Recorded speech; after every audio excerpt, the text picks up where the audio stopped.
जय राम।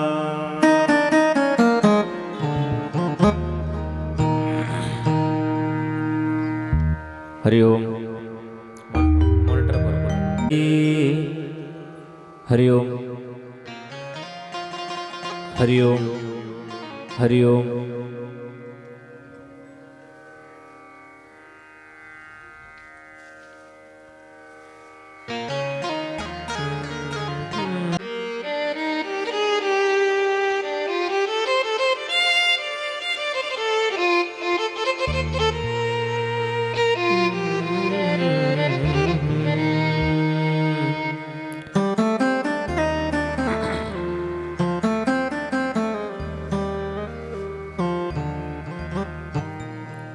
वक्रतुंड महाकाय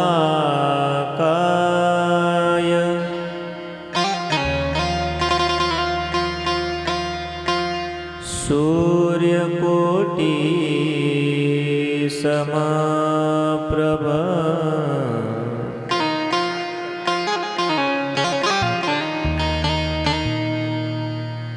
निर्विघ्नं कुरु मे देव।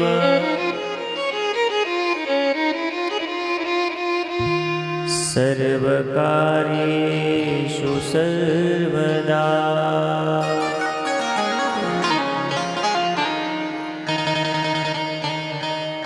गुरुर्ब्रह्मा गुरुर्विष्णु गुरुर्देवो महेश्वरा।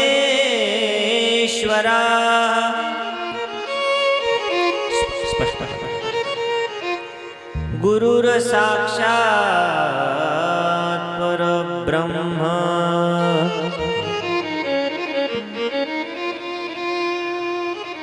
तस्मै श्री गुरुवे नमः। विसरली का साथ थोडीशी येते बघा।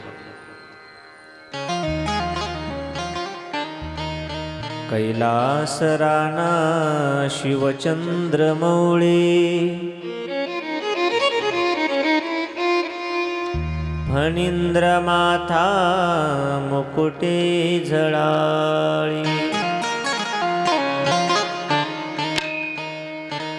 कारुण्य सिंधू भवदुःखहारी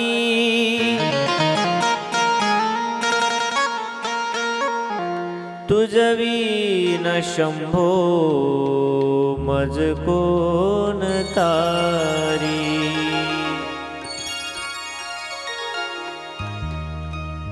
नमो सद्गुरु तुकया ज्ञानदीपा।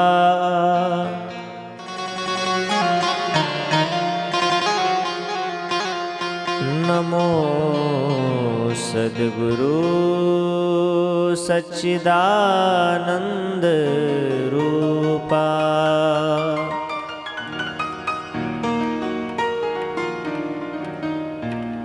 नमो सद्गुरु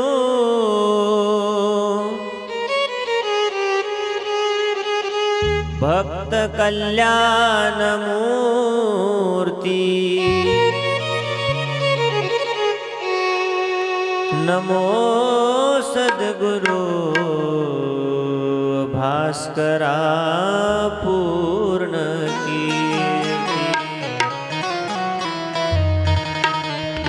जया पूजिले आदरे पांडुरंगे।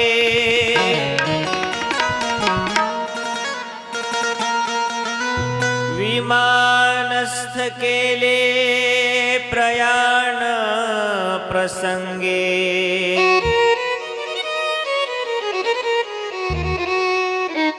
तनुमानवी दिव्यरूपीच केली।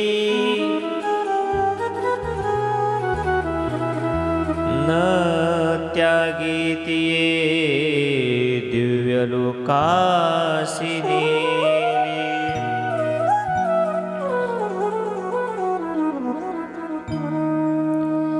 ज्या ज्या ठिकाणी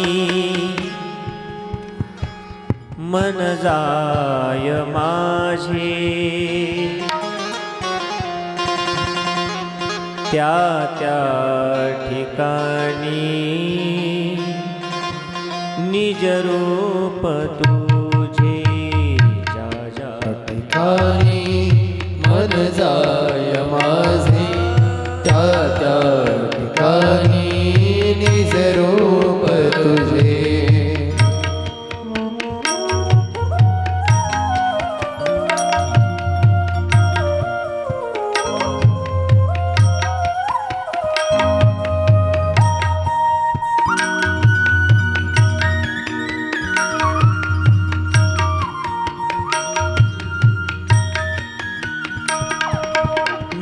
ठेवितो मस्तक ज्या ठिकाणी मी ठेवितो मस्तक ज्या ठिकाणी तेथे तुझे सद्गुरु पाय दोन्ही ज्या ज्या ठिकाणी मन जाय माझे त्या त्या ठिकाणी निज रूप तुझे ठिकाणी मन जाय माझे त्या त्या ठिकाणी निज रूप तुझे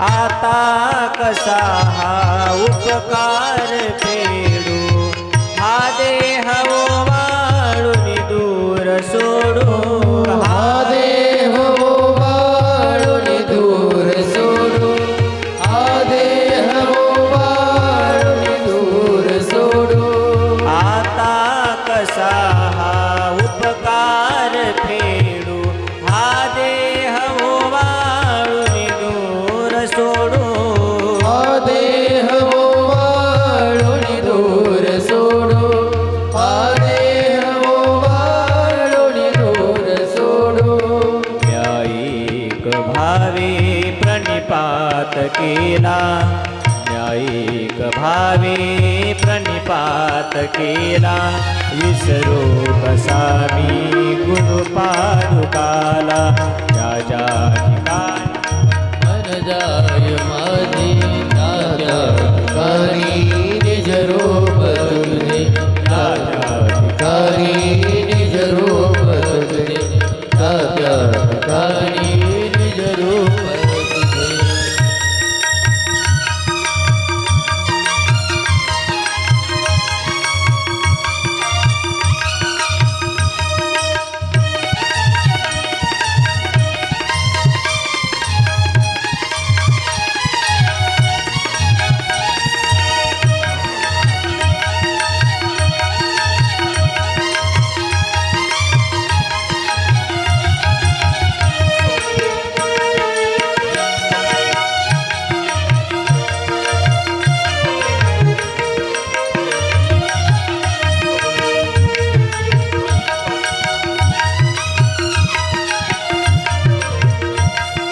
निज रूप तुझे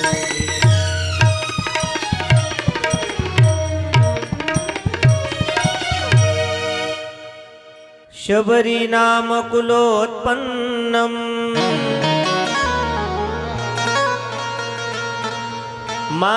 मारुतिर्नाम यस्य पिता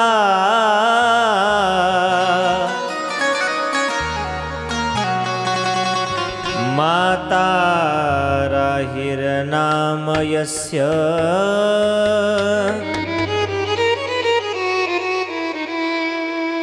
तन्नमामि किसनगिरिम्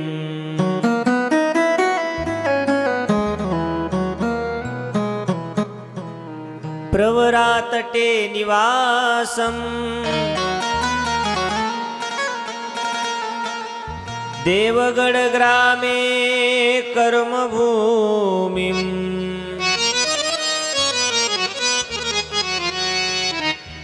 किसनगिरी बाबा प्रिय शिष्यम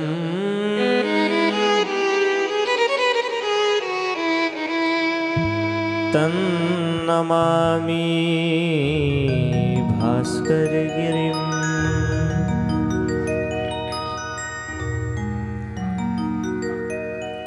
ओम नमो सद्गुरु जय जय किसनगिरी बाबा। ओम नमो सद्गुरु जय जय किसनगिरी बाबा। ओम नमो सद्गुरु जय जय किसनगिरी बाबा। ओम नमो सद्गुरु जय जय किसनगिरी बाबा।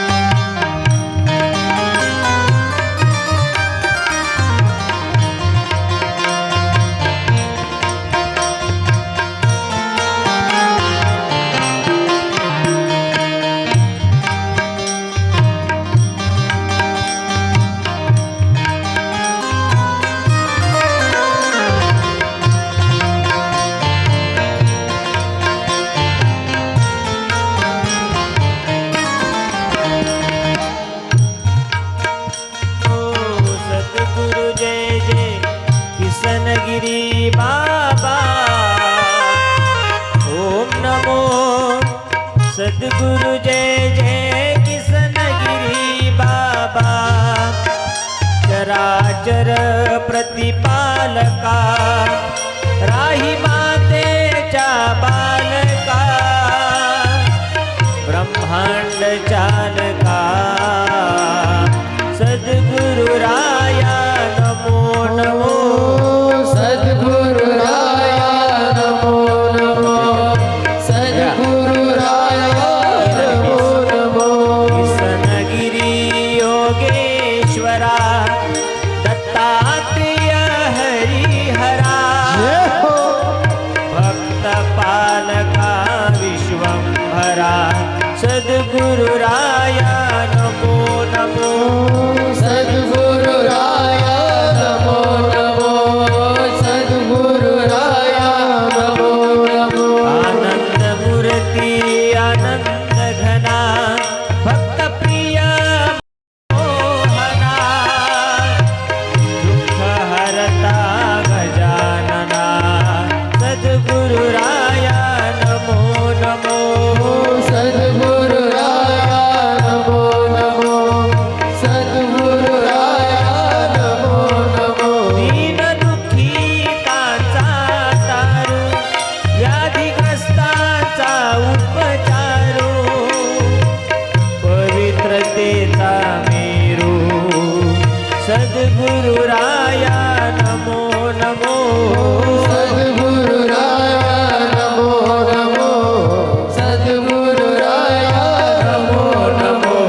सद्गुरुराया नमो नमो सद्गुरुराया नमो नमो सद्गुरुराया नमो नमो गणाथा जगत जय हो प्राणदाता प्राणनाथा पुण्यवंता पुण्यशीला सद्गुरुराया नमो नमो सद्गुरुराया नमो नमो सद्गुरुराया नमो नमो ओम नमो सद्गुरु जय जय किशनगिरी बाबा ओम नमो सद्गुरु जय जय किशनगिरी बाबा ओम नमो सद्गुरु जय जय किशनगिरी बाबा ओम नमो सद्गुरु जय जय किशनगिरी बाबा जय जय किशनगिरी बाबा जय जय किशनगिरी बाबा जय जय किशनगिरी बाबा जय जय किशनगिरी बाबा जय जय किशनगिरी बाबा जय किशनगिरी जय जय किशनगिरी बाबा जय किशनगिरी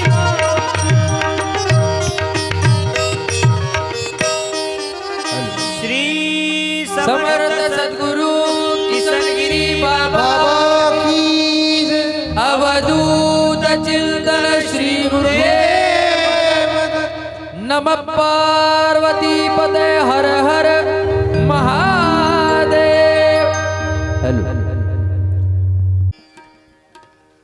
बजरंग बलींच्या दरबारामध्ये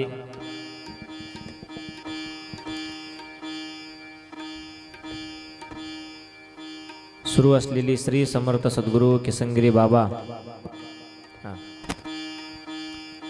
यांची जीवनचरित्र कथा उत्साहामध्ये आपण साजरी करत आहोत, ऐकत आहोत. आज कथेचा 5वा दिवस आहे.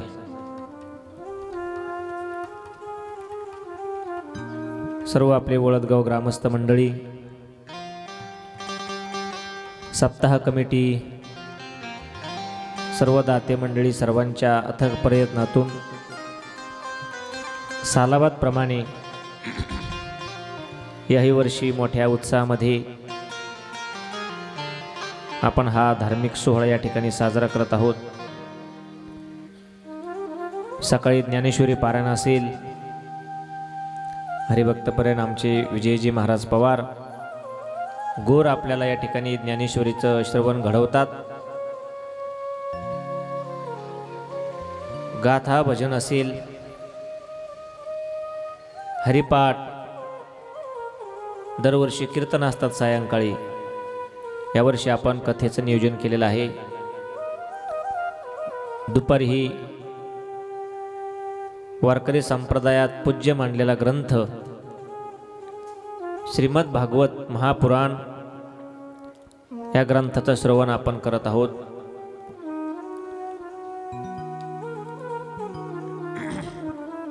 साधू संतांच्या कृपा आशीर्वादानं आज 5वा दिवस निर्विघ्नपणे आपण इथपर्यंत पोहोचलेलो आहोत. ज्यांची कथा आपण श्रवण करत आहोत त्यांच्याच आशीर्वादानं या ठिकाणी बोलण्याचा प्रयत्न करतोय. वारकरी संप्रदायाचा स्वाभिमान, वारकरी संप्रदायाची अस्मिता, संप्रदायाचं तेज ज्या महात्म्यामध्ये बघायला भेटतं आणि सर्व वारकऱ्यांनी, टाळकऱ्यांनी कुणाकडे आदर्श विचारानं बघावं, कुणाचा आदर्श घ्यावा, असं व्यक्तिमत्व, महान साधू, राष्ट्रसंत गुरुवर्य शांतीब्रह्म देवगडच्या बाबांच्या कृपा आशीर्वादानेच आपण या ठिकाणी बोलतोय. काल पूजनीय स्वामीजींची या ठिकाणी उपस्थिती होती. असं वाटत होतं काल कथेचा शेवटचा दिवस होता. संत आपल्या दारात चालत येतात याचा अर्थ असा आहे की आपलं काहीतरी भाग्य आहे. माणसं, पाहुणे रावळे हे सहज भेटतात, कधीही भेटतात, कुठेही भेटतात, भेटू वाटलं नाही तरी भेटतात. पण संत हे परम भाग्यानं भेटत असतात. तुकोबऱ्यांना विचारलं होतं, महाराज तुम्ही सांगता संतांची भेट अवघडे, गुरुची भेट अवघडे, मग तुम्हाला कशी झाली? तुकोबराय म्हणतात, काहीतरी सेवा शिल्लक होती माझी, काहीतरी पुण्य शिल्लक होतं. या जन्मीचं माहीत नाही, परंतु पूर्वजन्मीचं पुण्य काम आलं. तुका म्हणे मज न घडता सेवा, पूर्व पुण्य ठेवा ओढवला. त्याचा परिणाम असा झाला, पुण्य फळले बहुता दिवसा, पुण्य फळले बहुत दिवसा, भाग्य उदयाचा ठसा, भाग्य उदयाचा ठसा, झालो सन्मुख तो कैसा, झालो सन्मुख तो कैसा, संत चरण पावलो, संत चरणा पावलो, संत चरण पावलो, संत चरणा पावलो, आजी फिटले माझे गोडे, आजी फिटले माझे गोडे, आजी फिटले माझे कोडे, आजी फिटले माझे कोडे.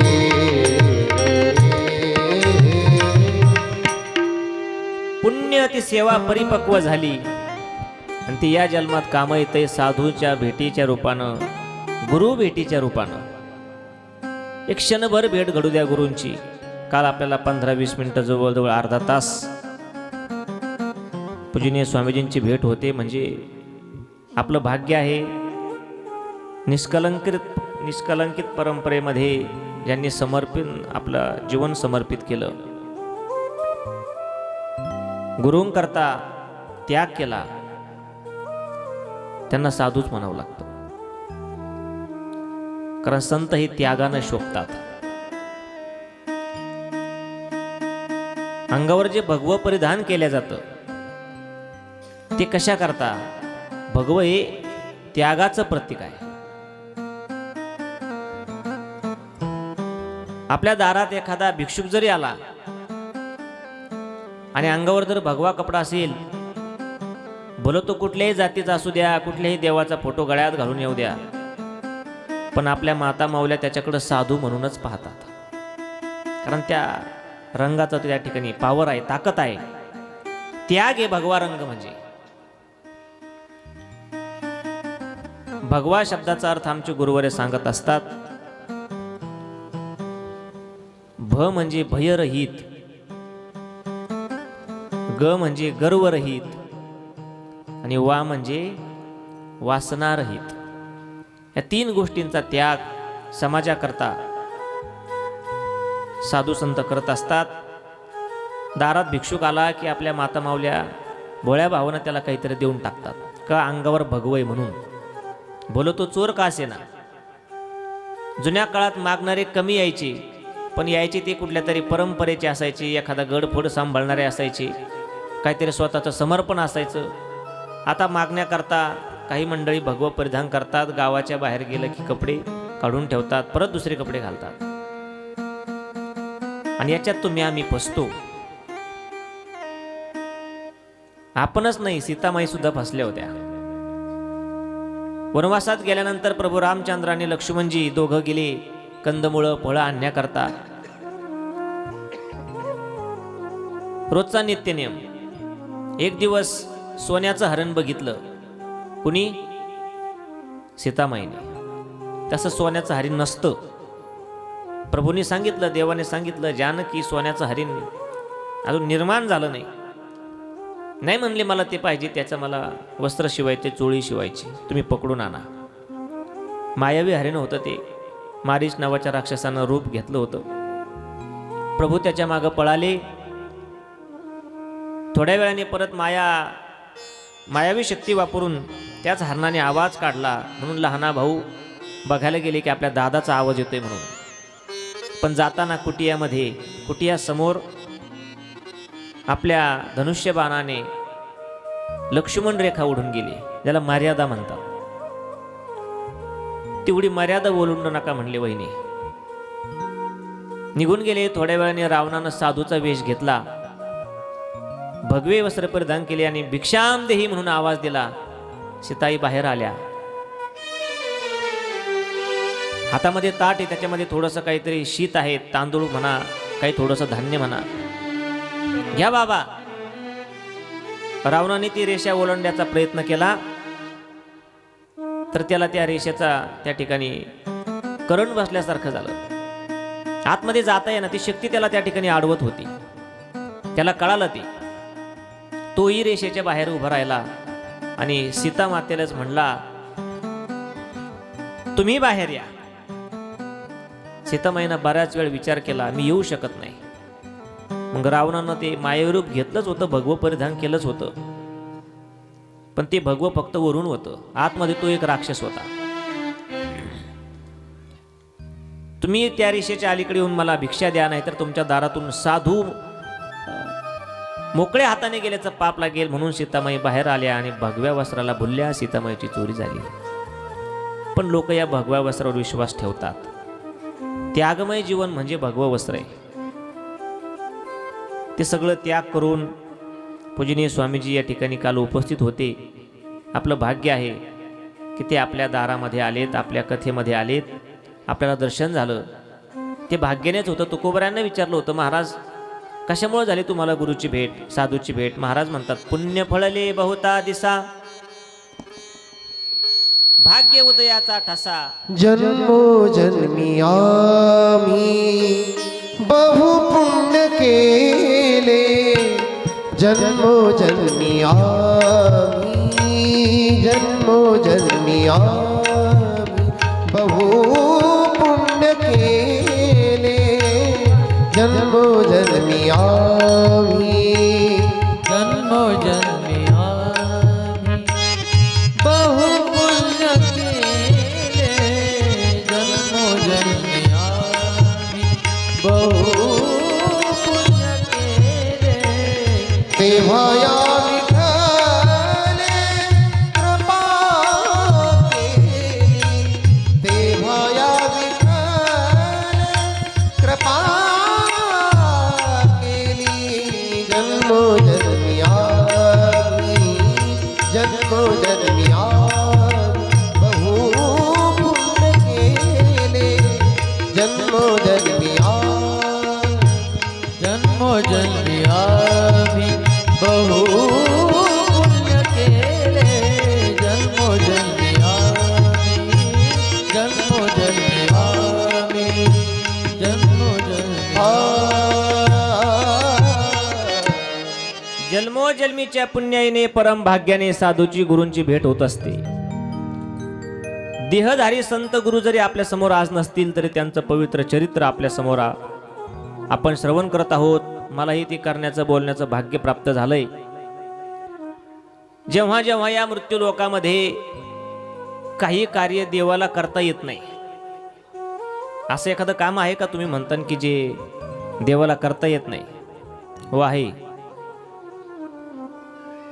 या मृत्यू लोकामध्ये, ब्रह्मांडामध्ये, पृथ्वीवरती अधर्म वाढला तर देव त्याचा फक्त विनाश करू शकतो, त्याच्यात बदल नाही करू देव.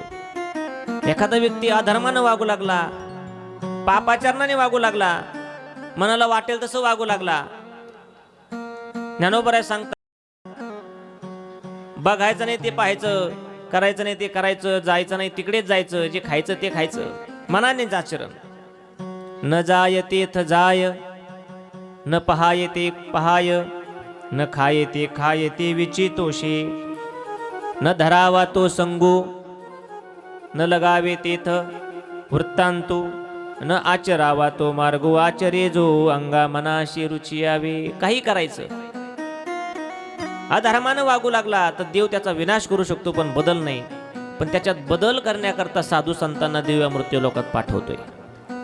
कारण साधू संत समोरच्याला मारत नाही, त्याच्यामध्ये बदल घडून आणतात. ज्ञानोबरांच्या उक्तीप्रमाणे, निवृत्तीनाथ दादा तुम्ही माझे देव आहात, ज्ञानेश्वरीसारखं महान तत्वज्ञान मी तुम्हाला तुमच्या समोर त्या ठिकाणी निर्माण केलं.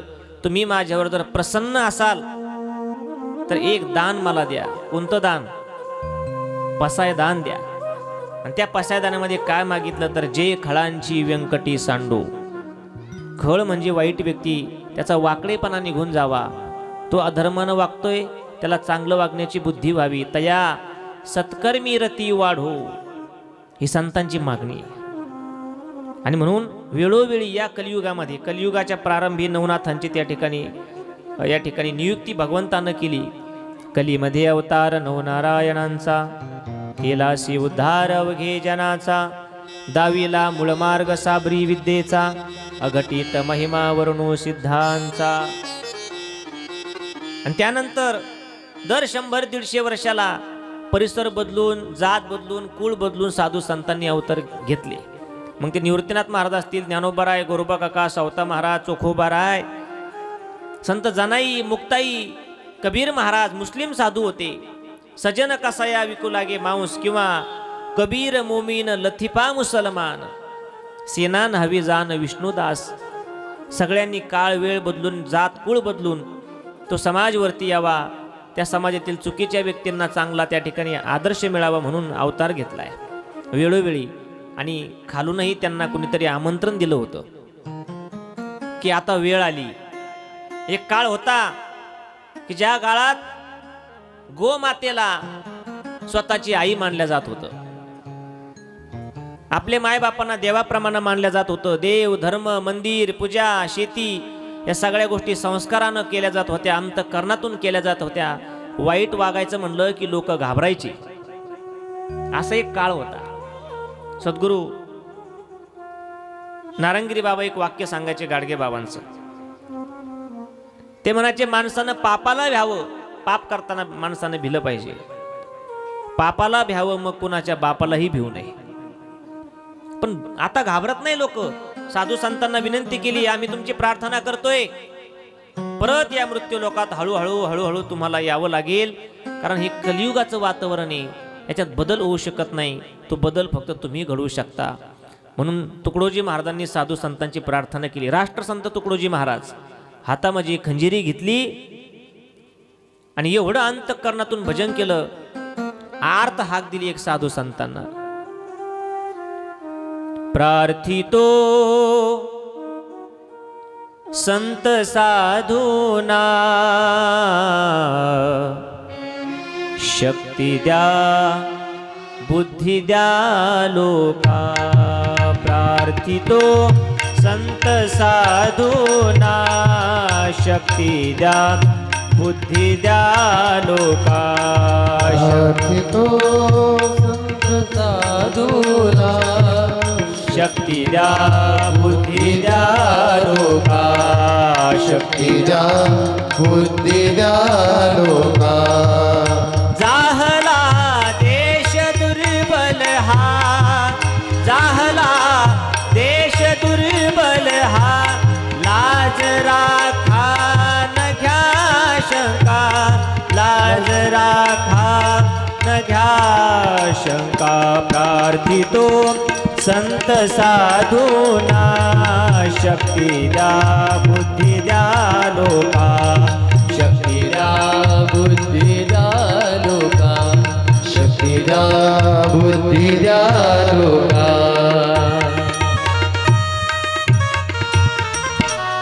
आजवरी संत साधूनी जगविला देशबोधोनी, जगविला देशबोधोनी. पुन्हा ती वेळ दिसत आहे, पुन्हा ती वेळ दिसत आहे. समजुनी साथ द्या रंगा. प्रार्थितो संत साधूला, शक्ती द्या बुद्धी द्या लोका. बुद्धी द्या लोका. विचारलं साधू संतांनी काय झालंय असं मृत्यू लोकामध्ये. अहो लोकांनी वागण्याचं ब्रीद सोडून दिलंय. माणूस म्हणून 2 पायाचं करून पाठवलं होतं, 4 पायाचे जसे वागतात तसं माणसं वागायला लागले. फक्त शेपटी नाही आणि 4 पाय नाही, नाही तर जनावरासारखे लोक वागतात. बिघडले ब्रीद जनतेचे, चरित्रे नासली सारी. मंत्र द्या राष्ट्र धर्माचा, शूरत्वे टाळण्या धोका. आणि एक आर्त आवाज संतांनी या मृत्यू लोकात देऊन तुमच्या आमच्यासारख्या गरीब दुबळ्यांना जे चुकीच्या वाटेला चाललेत त्यांना दिली. लोक हो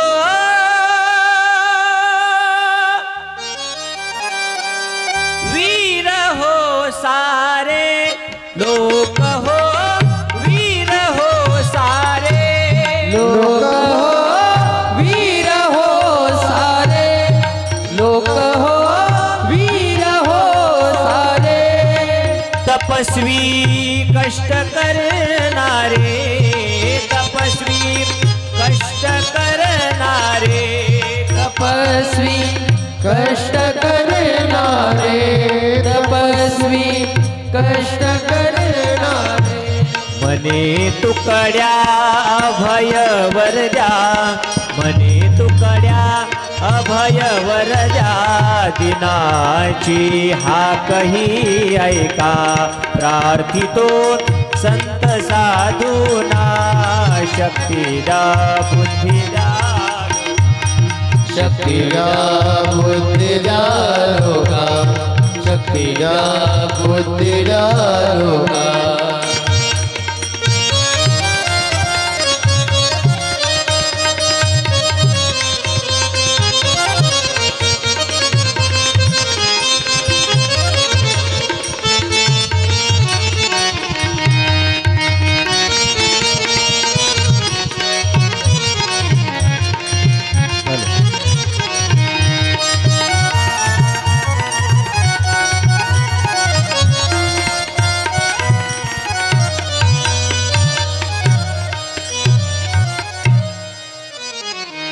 या गरीब जनतेची हाक ऐकून वेगवेगळ्या जातीमध्ये वेगवेगळ्या कुळामध्ये साधू संतांनी अवतार घेतला.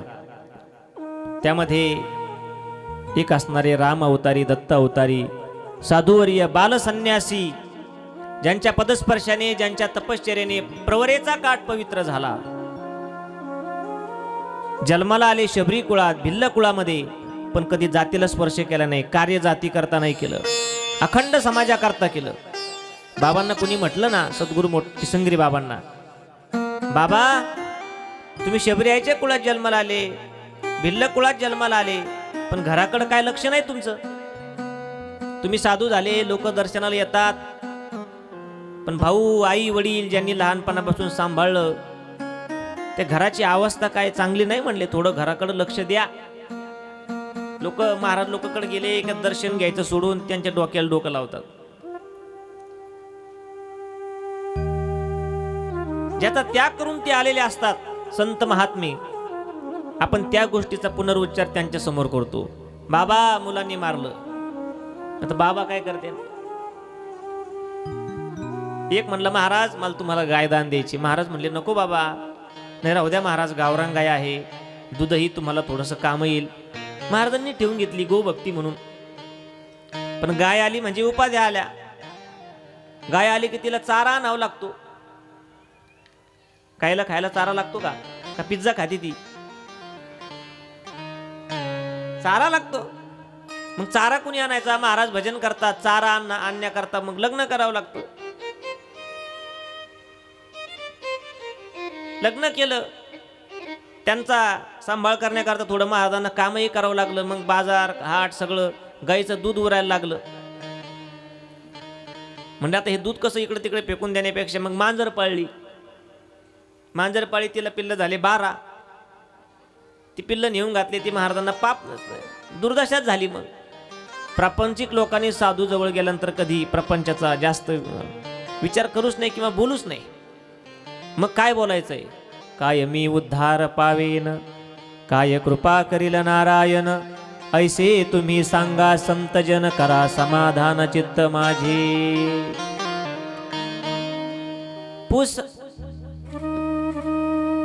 पुसावेसे हेची वाटे,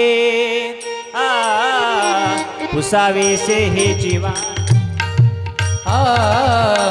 पुसावे तिचे वाटे, पुसावे तिचे वाटे. जे जे भेटे तयासी, जे जे भेटे तयासी, देव कृपा करील मजा, देव कृपा करील मजा. जे जे भेटे तयासी, जे जे भेटे तयासी, देव कृपा करील मज, देव कृपा करील मज. पुसावेसे हिची वाटे. आता एक घ्या तुम्ही परत. किसनगिरी महाराज श्री समर्थ सद्गुरु, किसनगिरी महाराज श्री समर्थ सद्गुरु, किसनगिरी महाराज, श्री समर्थ सद्गुरु, किसनगिरी महाराज, सद्गुरु, किसनगिरी महाराज. श्री समर्थ सद्गुरु किसनगिरी महाराज, श्री समर्थ सद्गुरु, किसनगिरी महाराज, श्री समर्थ सद्गुरु किसनगिरी महाराज, श्री समर्थ सद्गुरु, किसनगिरी महाराज. श्री समर्थ सद्गुरु किसनगिरी बाबा की जय. अवधूत चिंतन श्री गुरुदेव दत्त. हरि ओम. बाबांना एक जण म्हणे, बाबा ज्या कुळात जन्माला आले तिकडं थोडंसं लक्ष द्या घराकडे. घराची अवस्था बघा कशी आहे. मंदिर बांधायचा विचार करताय, पण ज्या जातीत जन्माला आले त्या जातीचा काही विचार करा. पण संत कधी एका जातीचा विचार करत नसतात, त्यांच्याकडे जात नसतेच. बाबा घर बघा, सप्पर नाही, पाचट राहिलं नाही, अशी अवस्था आहे घराची. 18 ते विश्व दैन्य घरा माझी, परी नाही काळजी तसू भरी, परी नाही काळजी तसू भरी. गरीबी आहे, पण बाबा म्हणले कधी जातीला आम्ही एका जातीचा विचार करत नाही. या सगळ्या जाती एक आहेत, एकच जात, माणूस जात. मराठी मांग महार, मराठी मांग महार, ऐशा जाती व्यवहार, सगळेची एक ईश्वर, जात पात नसेची. बाबा सोप्या शब्दातून वेदांत सांगायचे. बाबांकडे एक गोधडी होती. गोधडी कळते ना? हा जुना शब्द आहे, कालांतराने गुगलला दाखवावं लागेल. दिस इज गोधडी. आता ब्लँकेट आहे, पण गोधडी म्हणजे अंगावर घ्यायची घोंगडी म्हणा, गोधडी. अशी गोधडी होती. तिला 36 थिगळं होते, लाल पिवळा वेगवेगळ्या रंगाचे थिगळं. एक भक्त म्हणले, बाबा हे टाकून द्या, आता कशाला ठेवलंय, किती फाटली, किती थिगळं याला. म्हणले, भाऊ आजपर्यंत हिनं साथ दिली आपल्याला. बघा म्हणले थिगळाकडं, जसं महाराष्ट्र दिसतोय म्हणले. कसं बाबा? सगळ्या कलरचं एक एक थिगळे म्हणले. तसे या हिंदुस्थानामध्ये, या देशाचं नाव जरी भारत असेल किंवा हिंदूंचं स्थान असेल, तरी 18 पकड जाती या महाराष्ट्रामध्ये त्या ठिकाणी राहतात. हिंद देश के निवासी सभी जन एक हे. मांग महार चंबार साळी कोळी धनगर कुठल्याही जातीत असू द्या, पण तो हिंदू म्हणून घेतोय स्वतःला. हिंद देश के निवासी सभी जन एक हे. रंग रूप वेश भाषा चाहे अनेक हे. साध्या शब्दातून बाबा गोड सांगायचे. असे हजारो भक्त बाबांनी स्वतःच्या बोलण्यातून कमवले. आज तुम्ही बाबा बघितलेले नसतील, प्रतिमेत पाहताय. ज्यांनी बघितले असतील, दिगंबरांना असतील किंवा जुनी मंडळी, आप्पा भाऊ, ही काय मंडळी बालपणात का होईना बघितले असतील. आम्ही प्रतिमेत पाहतोय, फोटोत पाहतो. हा सगळा समाज का एकत्र आलाय? हे चरित्र आपण त्यांचं का ऐकतो? आपल्या बापदाद्यांच्या चौथ्या पिढीचं नाव आपल्याला सांगता येत नाही. वडिलांचं सांगता येईल, आजोबाचं सांगता येईल, पंजोबाचं सांगता येईल. फार सुशिक्षित असेल जुन्या काळातला तर खापर पंजोबाचं सांगता येईल. निप्पर डोपर त्यांचे आजोबा पंजोबा नाही सांगता येईल. हे हाडा ज्यांचे आहेत, हे रक्त ज्यांचं आहे, त्यांचं नाव आपल्याला सांगता येत नाही. यांच्याबरोबर आपलं काय नातं आहे रक्ताचं? तरी आपण त्यांचं का ऐकतो? कारण समर्पण हे समाजाकरता आहे. जगाच्या कल्याणा संतांच्या विभूती, देह कष्टविती परोपकारे. म्हणून भक्तांना त्यांची एक आस लागायची बाबांची. कुठं गेले की बाबा पाहिजे होते. बाबा साधा स्वयंपाक करायचे. तो स्वयंपाक केला की भक्तांना वाटायचं बाबा जेवायला येतील, बाबा आज पाहिजे होते. बाबा स्त्रियांच्या हातचं खात नसायचे. पुरुषांनी स्वयंपाक केला तर खायचे, नाही तर बाबा स्वयंपाक करायचे. काय करायचे बाबा स्वयंपाक?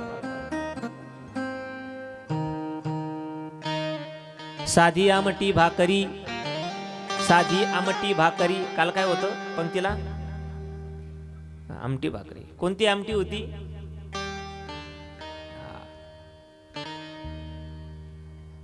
त्याचं बाबा साधा आहार करायची. साधी आमटी भाकरी करीतासे तपोजेठी, तरी तयासी गोडी मोठी. अवीट म्हणजे जिभेवर असं पाणी यावं असा स्वयंपाक करायचे. 2 भाकरी करायचे, अर्धी कुत्र्याला टाकायचे, अर्धी त्या घरमालकाला द्यायचे. आनंद घ्यायचे. पण भक्तांनी कधी स्वयंपाक केला की भक्ताला असं वाटायचं बाबा पाहिजे होते. इच्छा मनात व्यक्त केली की बाबा लगेच त्या ठिकाणी हजर व्हायचे. भाऊ तुम्ही म्हणले होते ना की बाबा जेवायला पाहिजे होते. आदरणीय आपल्या व्यासपीठ सप्तामध्ये जे व्यासपीठ चालवतात हरिभक्तपरायण विजय महाराज पवार, यांच्या शेजारी एक घर आहे हार्दे गुरुजी म्हणून. आणि त्यांच्याकडे ते रामनाथ महाराज पवार म्हणून राहायचे बालपणात. ते हार्दे गुरुजींकडं सोनाबाई हार्दे आणि पंढरनाथ गुरुजी यांच्याकडे सद्गुरू किसंगरी बाबा नेहमी जायचे. एकदा एवढा पावसाळा, गाडी बैल येणार नाही असा चिखलचा रस्ता. आणि ते रामनाथ महाराज पवार आणि त्या गुरुजींनी आमटी भाकर स्वयंपाक केला आणि इच्छा व्यक्त केली. म्हणले अरे रामनाथ काय आमटी झाली म्हणले. बाबा जर असते तर बाबांनी नक्की चतकुर भाकर जास्त खाल्ली असती. पण म्हणले आता कसं येणार बाबा, एवढा पाऊस झाला, गाडी बैल येणार नाही असा रस्ता. बाबा गाडी बैलात यायचे.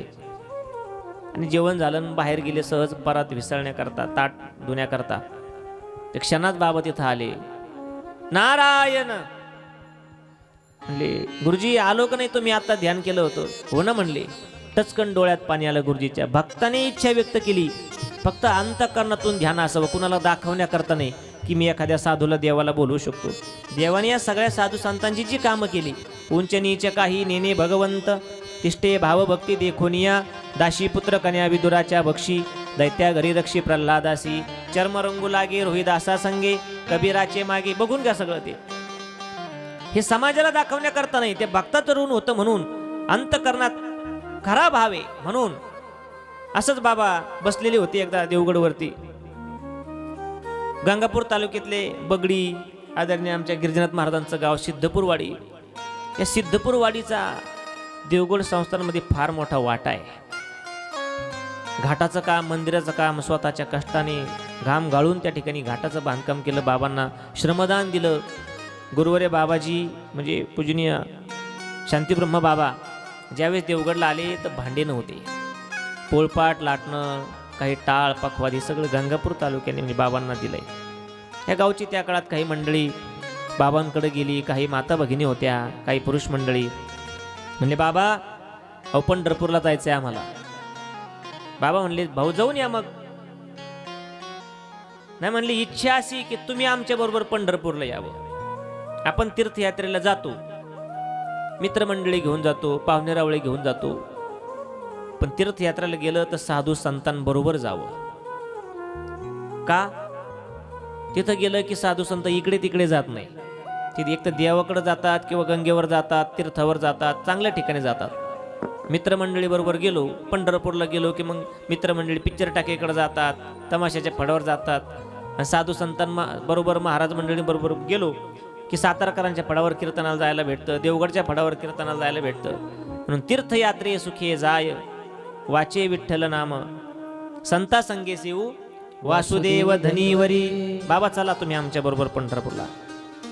बाबा म्हणले भाऊ आता मी थकलो. आता पंढरपूर, काशी केदारनाथ बद्रीनाथ सगळंच केलं म्हणले. लहानपणी आमच्या दादाने दिली होती 4 रुपये. 15 दिवसात भाऊ मारुतीरायांचा आशीर्वाद घेऊन बजरंगबलींचा आशीर्वाद घेऊन 15 दिवसात यात्रा करून आलो आणि 4 रुपये परत वडिलांना देऊन टाकले. आता काय यात्रा करायची म्हणले. बाबा पंढरपूरला जायचंय, केदारनाथला नाही जायचं.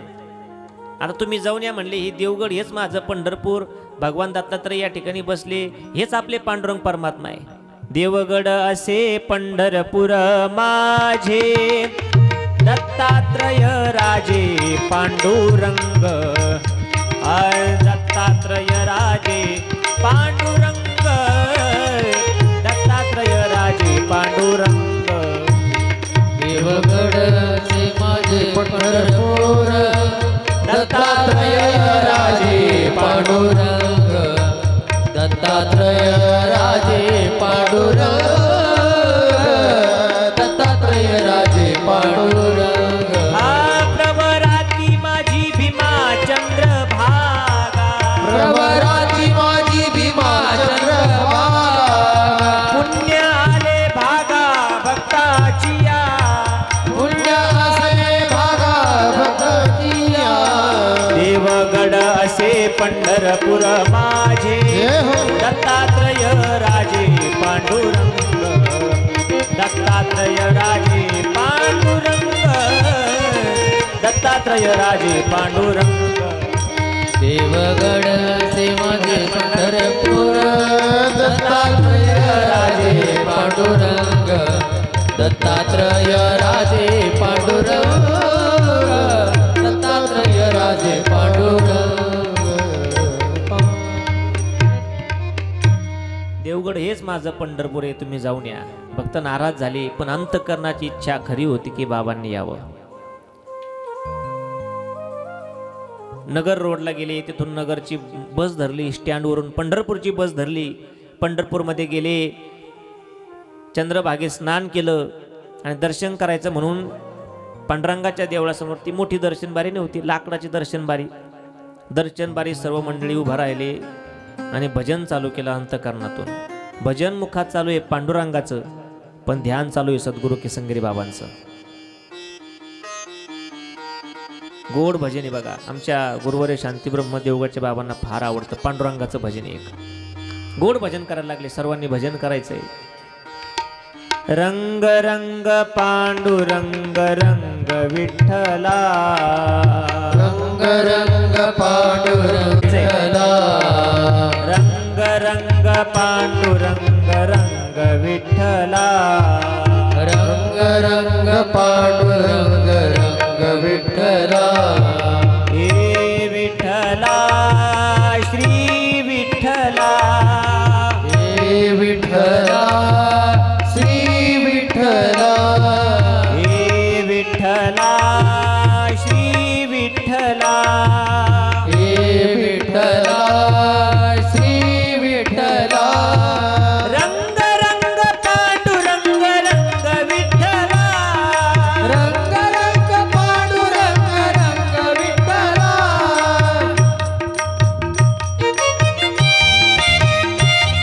रंग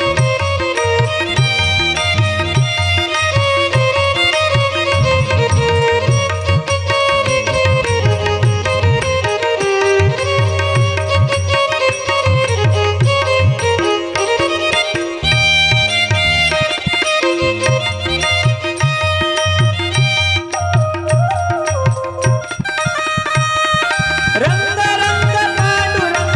रंग विठ्ठला.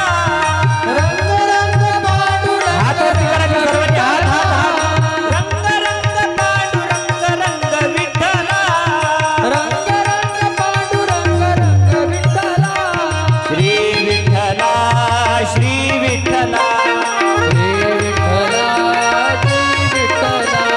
श्री विठ्ठला, श्री विठ्ठला श्री विठ्ठला.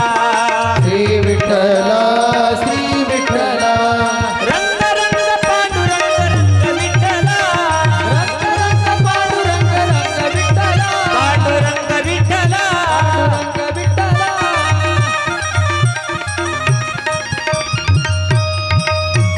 कुंडलीक वरदा श्री ज्ञानदेव तुकाराम पंढरीनाथ भगवान की जय. गोड भजन चालू आहे भक्तांचं. कुणी ज्ञानोबा तुकाराम म्हणताय, कुणी पावली खेळतंय, कुणाची खरेदी करायची धडपड. तेवढ्यात धोतरे, हातात काठी, अंगात बारबंदी, काखे लटकती झोळी, गोजिरी मूर्ती सावळी, काठी घेऊन उभी असे. मागून बघितलं तर म्हणले, अहो इथं बाबासारखे दिसतात. नाही हो म्हणले, बाबा कुठे, बाबा थकले आता, आपल्या संग आले नाही, गाडी कधी लागली असेल. नाही म्हणे, जाऊन बघू, शंका निरसन करून येऊ. समोर गेले तर बघितलं साक्षात सद्गुरू किसनगिरी बाबा त्या ठिकाणी उभं होते. भक्तांच्या डोळ्यात पाणी आलं. बाबा आमच्या बरोबर आले असतं तर काय झालं असतं. नाही भाऊ, आता तुमच्याच मागं गाडा आहे तुमचा प्रपंचाचा, पण तुमच्या मनात भाव होता की बाबा इथं असावे म्हणून आलो म्हणले. बरं बाबा चला आमच्या बरोबर दर्शनाला. नाही बाबा, दर्शन झालं. बाबा म्हणतात माझं दर्शन झालं, तुम्ही दर्शन करून या. मंडळी त्या ठिकाणी दर्शन घेतलं बाबांचं. दर्शन समाधान पावले, म्हणे विठ्ठलची भेटले, वायुरूपी प्रगटले, भक्त कामना पूर्वावया. आमच्या करता आले म्हणले बाबा. बाबा आम्ही इथं दर्शन करून तुम्ही थांबा. मंडळी दर्शनाला गेले मंदिरामध्ये. सर्व खरेदी करून बाहेर आले. ज्या ठिकाणी बाबा भेटले होते तिथं आले. बघितलं बाबा तिथे नाहीत. दुःख झालं. काही म्हणले असतील, अहो खरंच बाबा होते का. अहो बाबा होते, बोलले आपल्याबरोबर, मला माहिती आहे बाबाच होते. बरं जाऊ द्या, गेले असतील म्हणले. बाबा दिसलेच नाही तिथं. मग सर्व मंडळी गावाकडे निघाले परत. मग मंडळी घरी येऊनी, देखती गडावर जावनी, किसनगिरी महामुनी तये ठाई भेटले. म्हणले पंढरपूर झाले, पण जाता जाता देवगडला जावं म्हणून दत्त मंदिरात दर्शन घेतलं. आणि दत्त मंदिरानंतर दुसरं एक मंदिर होतं, शनी महाराजांचं मंदिर. बाबांचं तिथं बसण्याचं आसन होतं. तिथं गेले आणि बघितलं बाबा तर तिथंच बसलेले. बाबाजवळ एक गोदेगावची व्यक्ती होती, मुरलीधर पठाडे. ते आमची गोदेगावची मंडळी या ठिकाणी आली. बाबांच्या जन्मगावची मंडळी आली. एकदा टाळी वाजून स्वागत करा त्यांचं. जन्मगावची मंडळी आली म्हणजे बाबाच आले. फार निष्ठावान मंडळी आहेत, सर्व संस्थांचे सेवक आहेत. आणि बाबा दिसले शनी मंदिराजवळ. तुम्ही देवगडला आलेत, प्रवरेच्या काठावर टेकडावर ते शनी मंदिर आहे. बाबा आम्ही म्हणलो होतो थांबा, आमच्या बरोबर यायचं ना तुम्ही. बाबा म्हणले कुठं.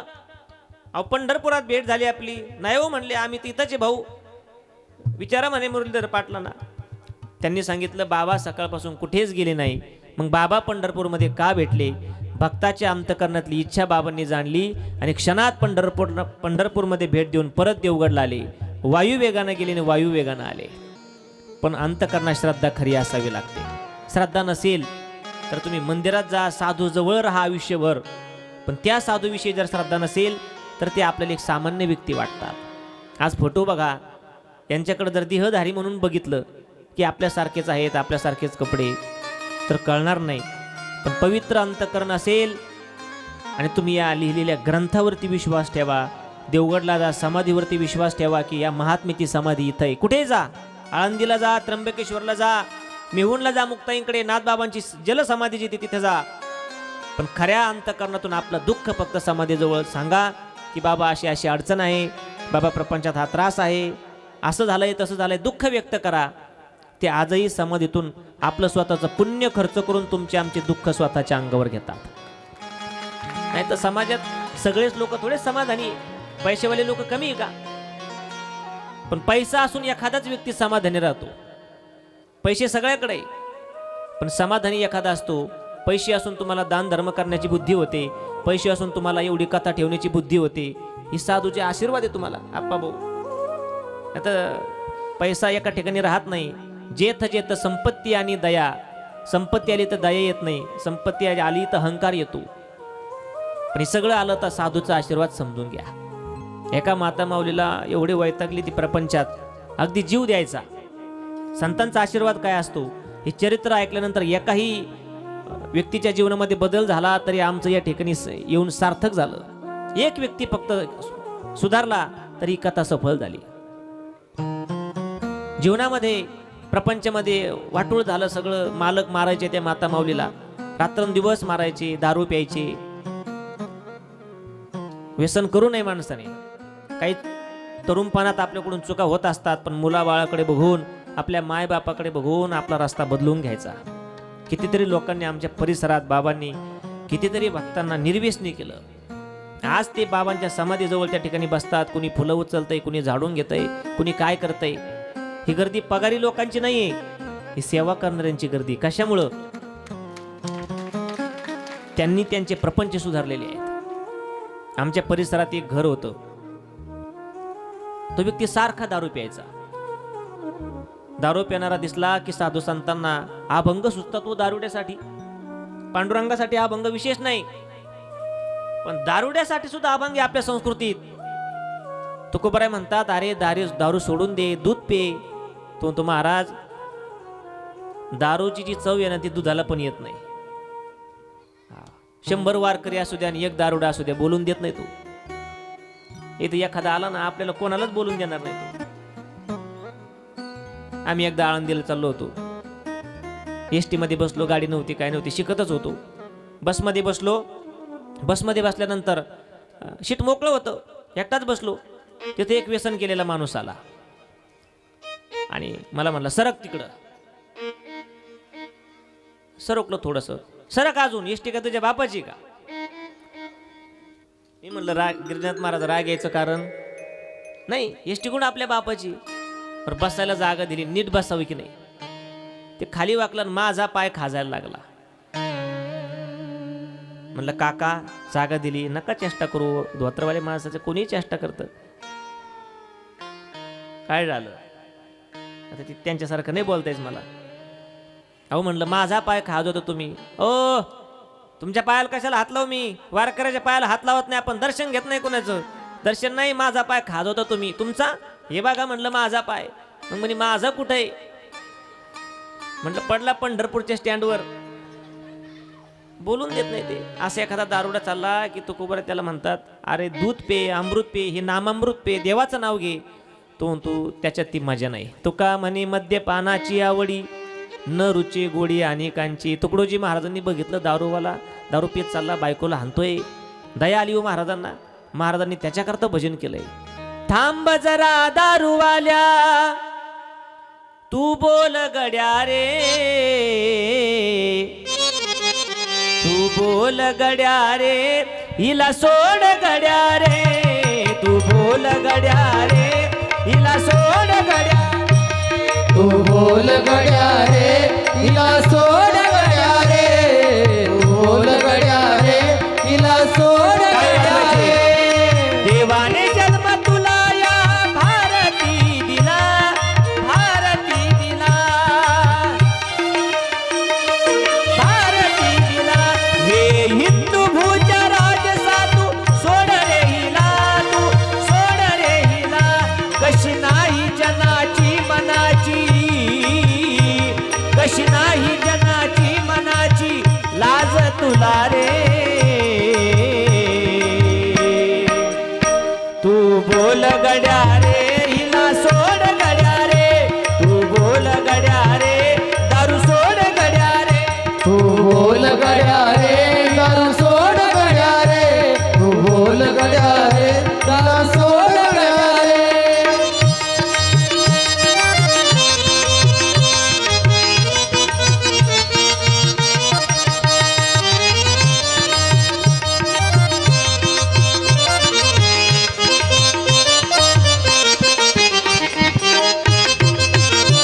दारू सोड गड्या रे, सोड गड्या रे.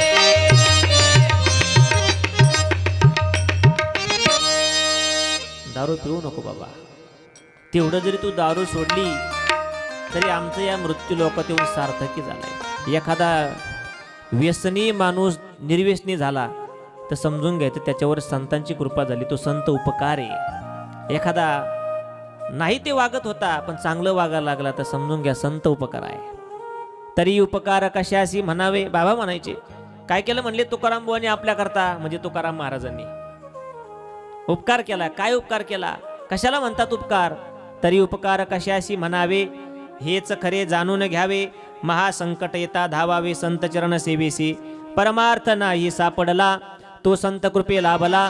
भक्ती मार्गाशी लागला, संत उपकार जाणावा.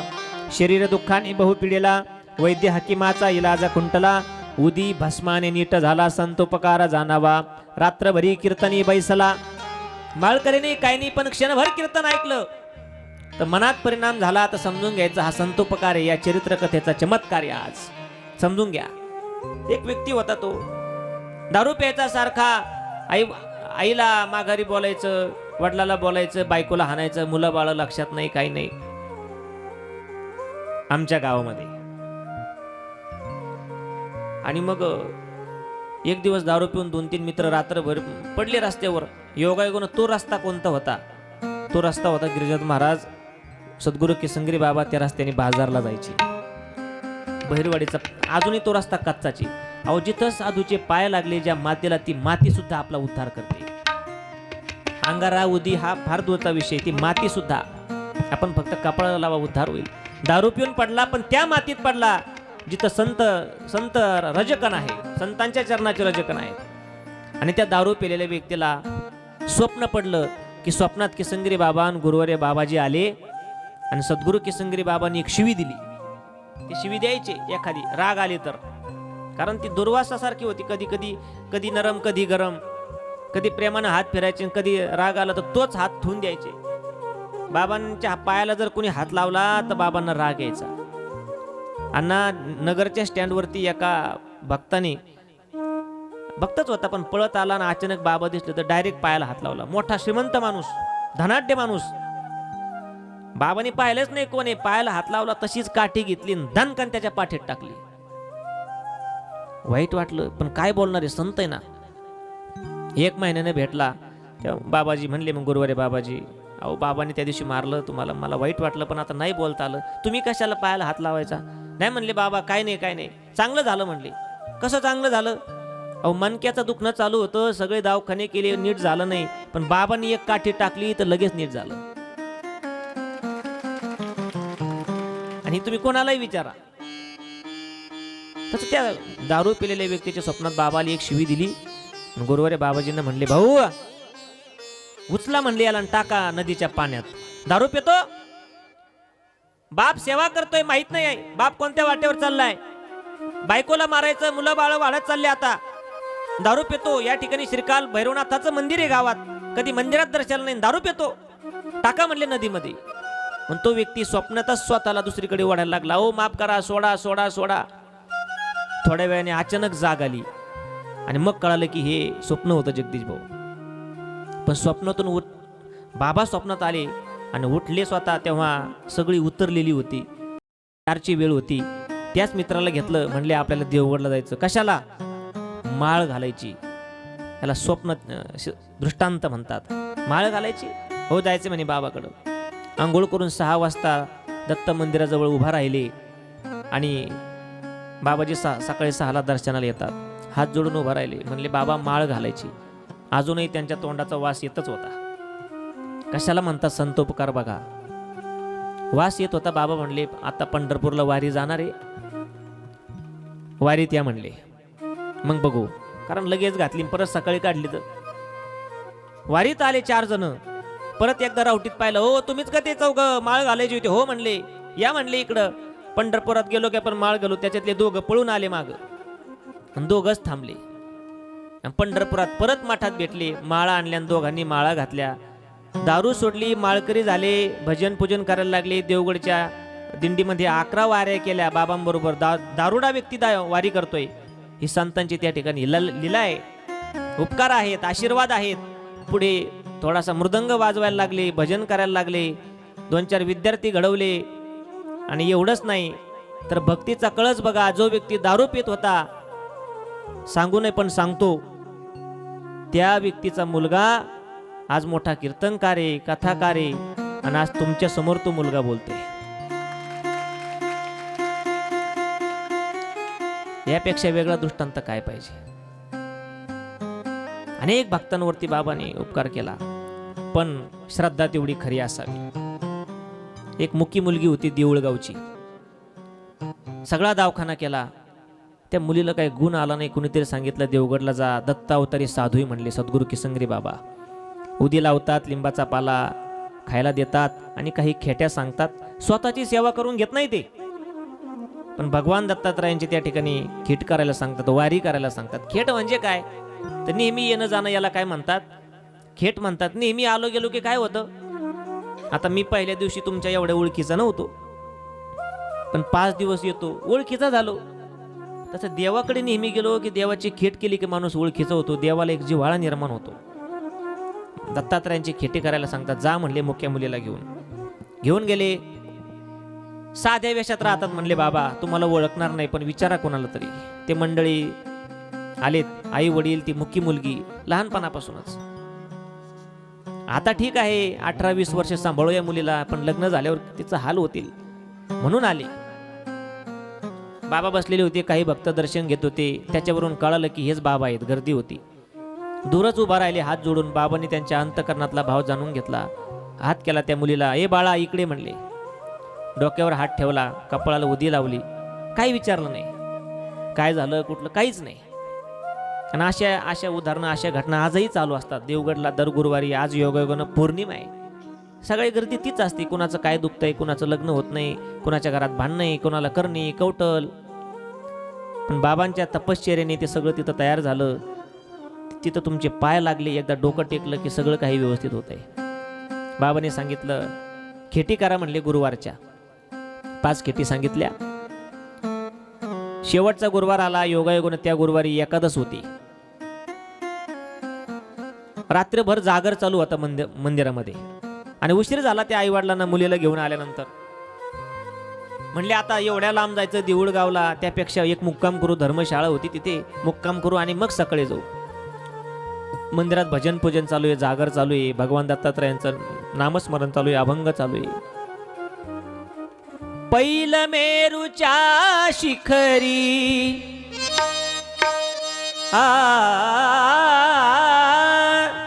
एक योगी निराकारी, मुद्रा लावोनी खेचरी, प्राणायामी बैसला, प्राणायामी बैसला. 3 शिरे 6 हात तया माझे दंडवत, दिगंबरा दिगंबरा. जागर चालू आहे. आणि रात्रभर ते आई वडील, आई आणि मुलगी जवळ झोपले होते. पुरुषांची सोय वेगळी होती. मध्यरात्रीच्या प्रहरी भक्तगण झोपले निर्धारी. तैसीचे आई आणि कुमारे निद्राधीन झाले हो. तव एकाएकी मुकी मुलगी मोठ्याने ओरडू लागली. मंडळी दचकून उठली. काय झाले म्हणत असे. ती मुलगी मोठ्याने आरुळी मारली, तिने आरबळली आपण ज्याला म्हणतो. रडू लागली मोठमोठ्यानं. सगळे उठले, गडबडले. काय झालं, काही डसलं का, सर्प डसला का, विंचू डसला, काय झालं सगळे विचारतात त्या मुलाला. ती आई सुद्धा विचारते तिला, बाळा तुला काय झालं. त्या आईला माहित नाही का आपली मुलगी मुकी आहे, पण तरी ती विचारते काय झालं काय झालं. ती मुकी मुलगी बोलायला लागली. म्हणली आई मी झोपले होते आणि ते बाबा मगाशी आपण दर्शन घेतलं ना, ते स्वप्नात आले, मला काठीनं मारायला लागले म्हणले. पण कुणाच्या लक्षात आलं नाही की ती मुकी मुलगी बोलायला लागली. आणि मग आईच्या डोळ्यातून अश्रुधारा बाहेर आल्या. काय साधूची लीला आहे म्हणले. गजर केला सर्वांनी मोठ्याने. धन्य किसनगिरी तिन्ही जगती, संत असे तू महान. गाओ बाबा गुणगान गाओ, बाबाचे गुणगान गाओ, बाबाचे गुणगान.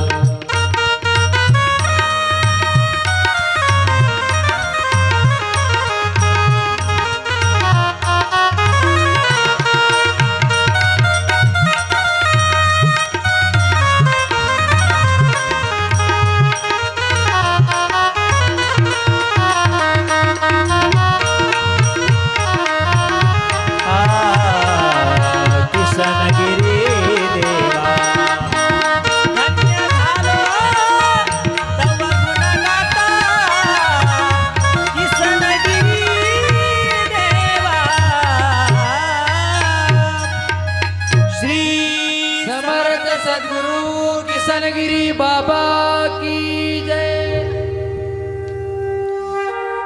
अशा एक नाही हजारो घटना आहे.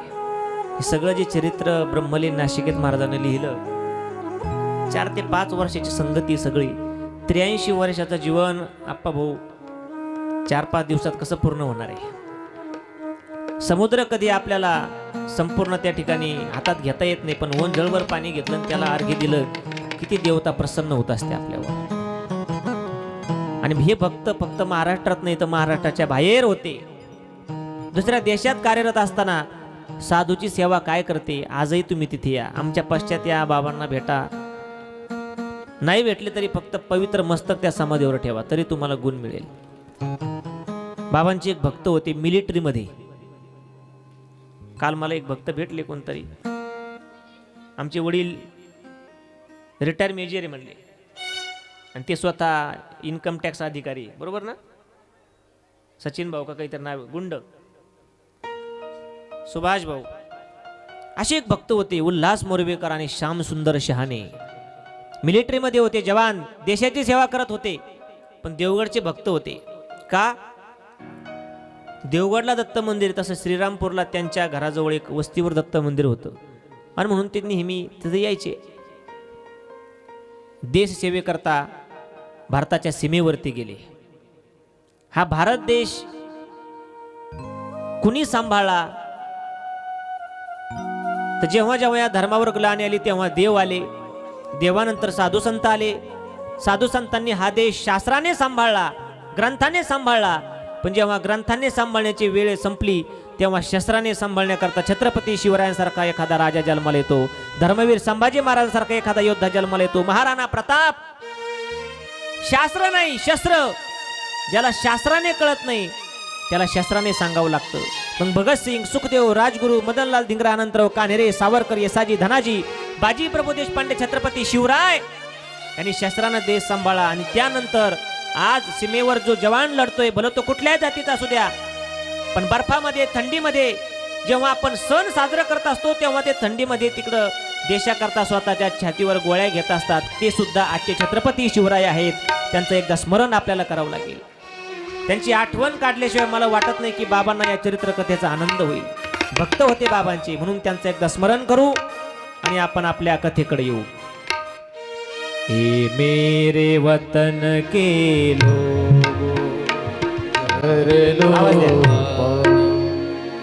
शहीद हुए उनकी जरा याद करो कुर्बानी. जो शहीद हुए उनकी जरा याद करो कुर्बानी. जब घायल हुआ हिमालय, खतरे में पड़ी आजादी. जब तक थी सांस लड़े वो, जब तक थी सांस लड़े वो, फिर अपनी लाश बिछा दी. संगीन पे धर कर माथा सो गए अमर बलिदानी. जो शहीद हुए उनकी जरा याद करो कुर्बानी. ऐ मेरे वतन के लोगों,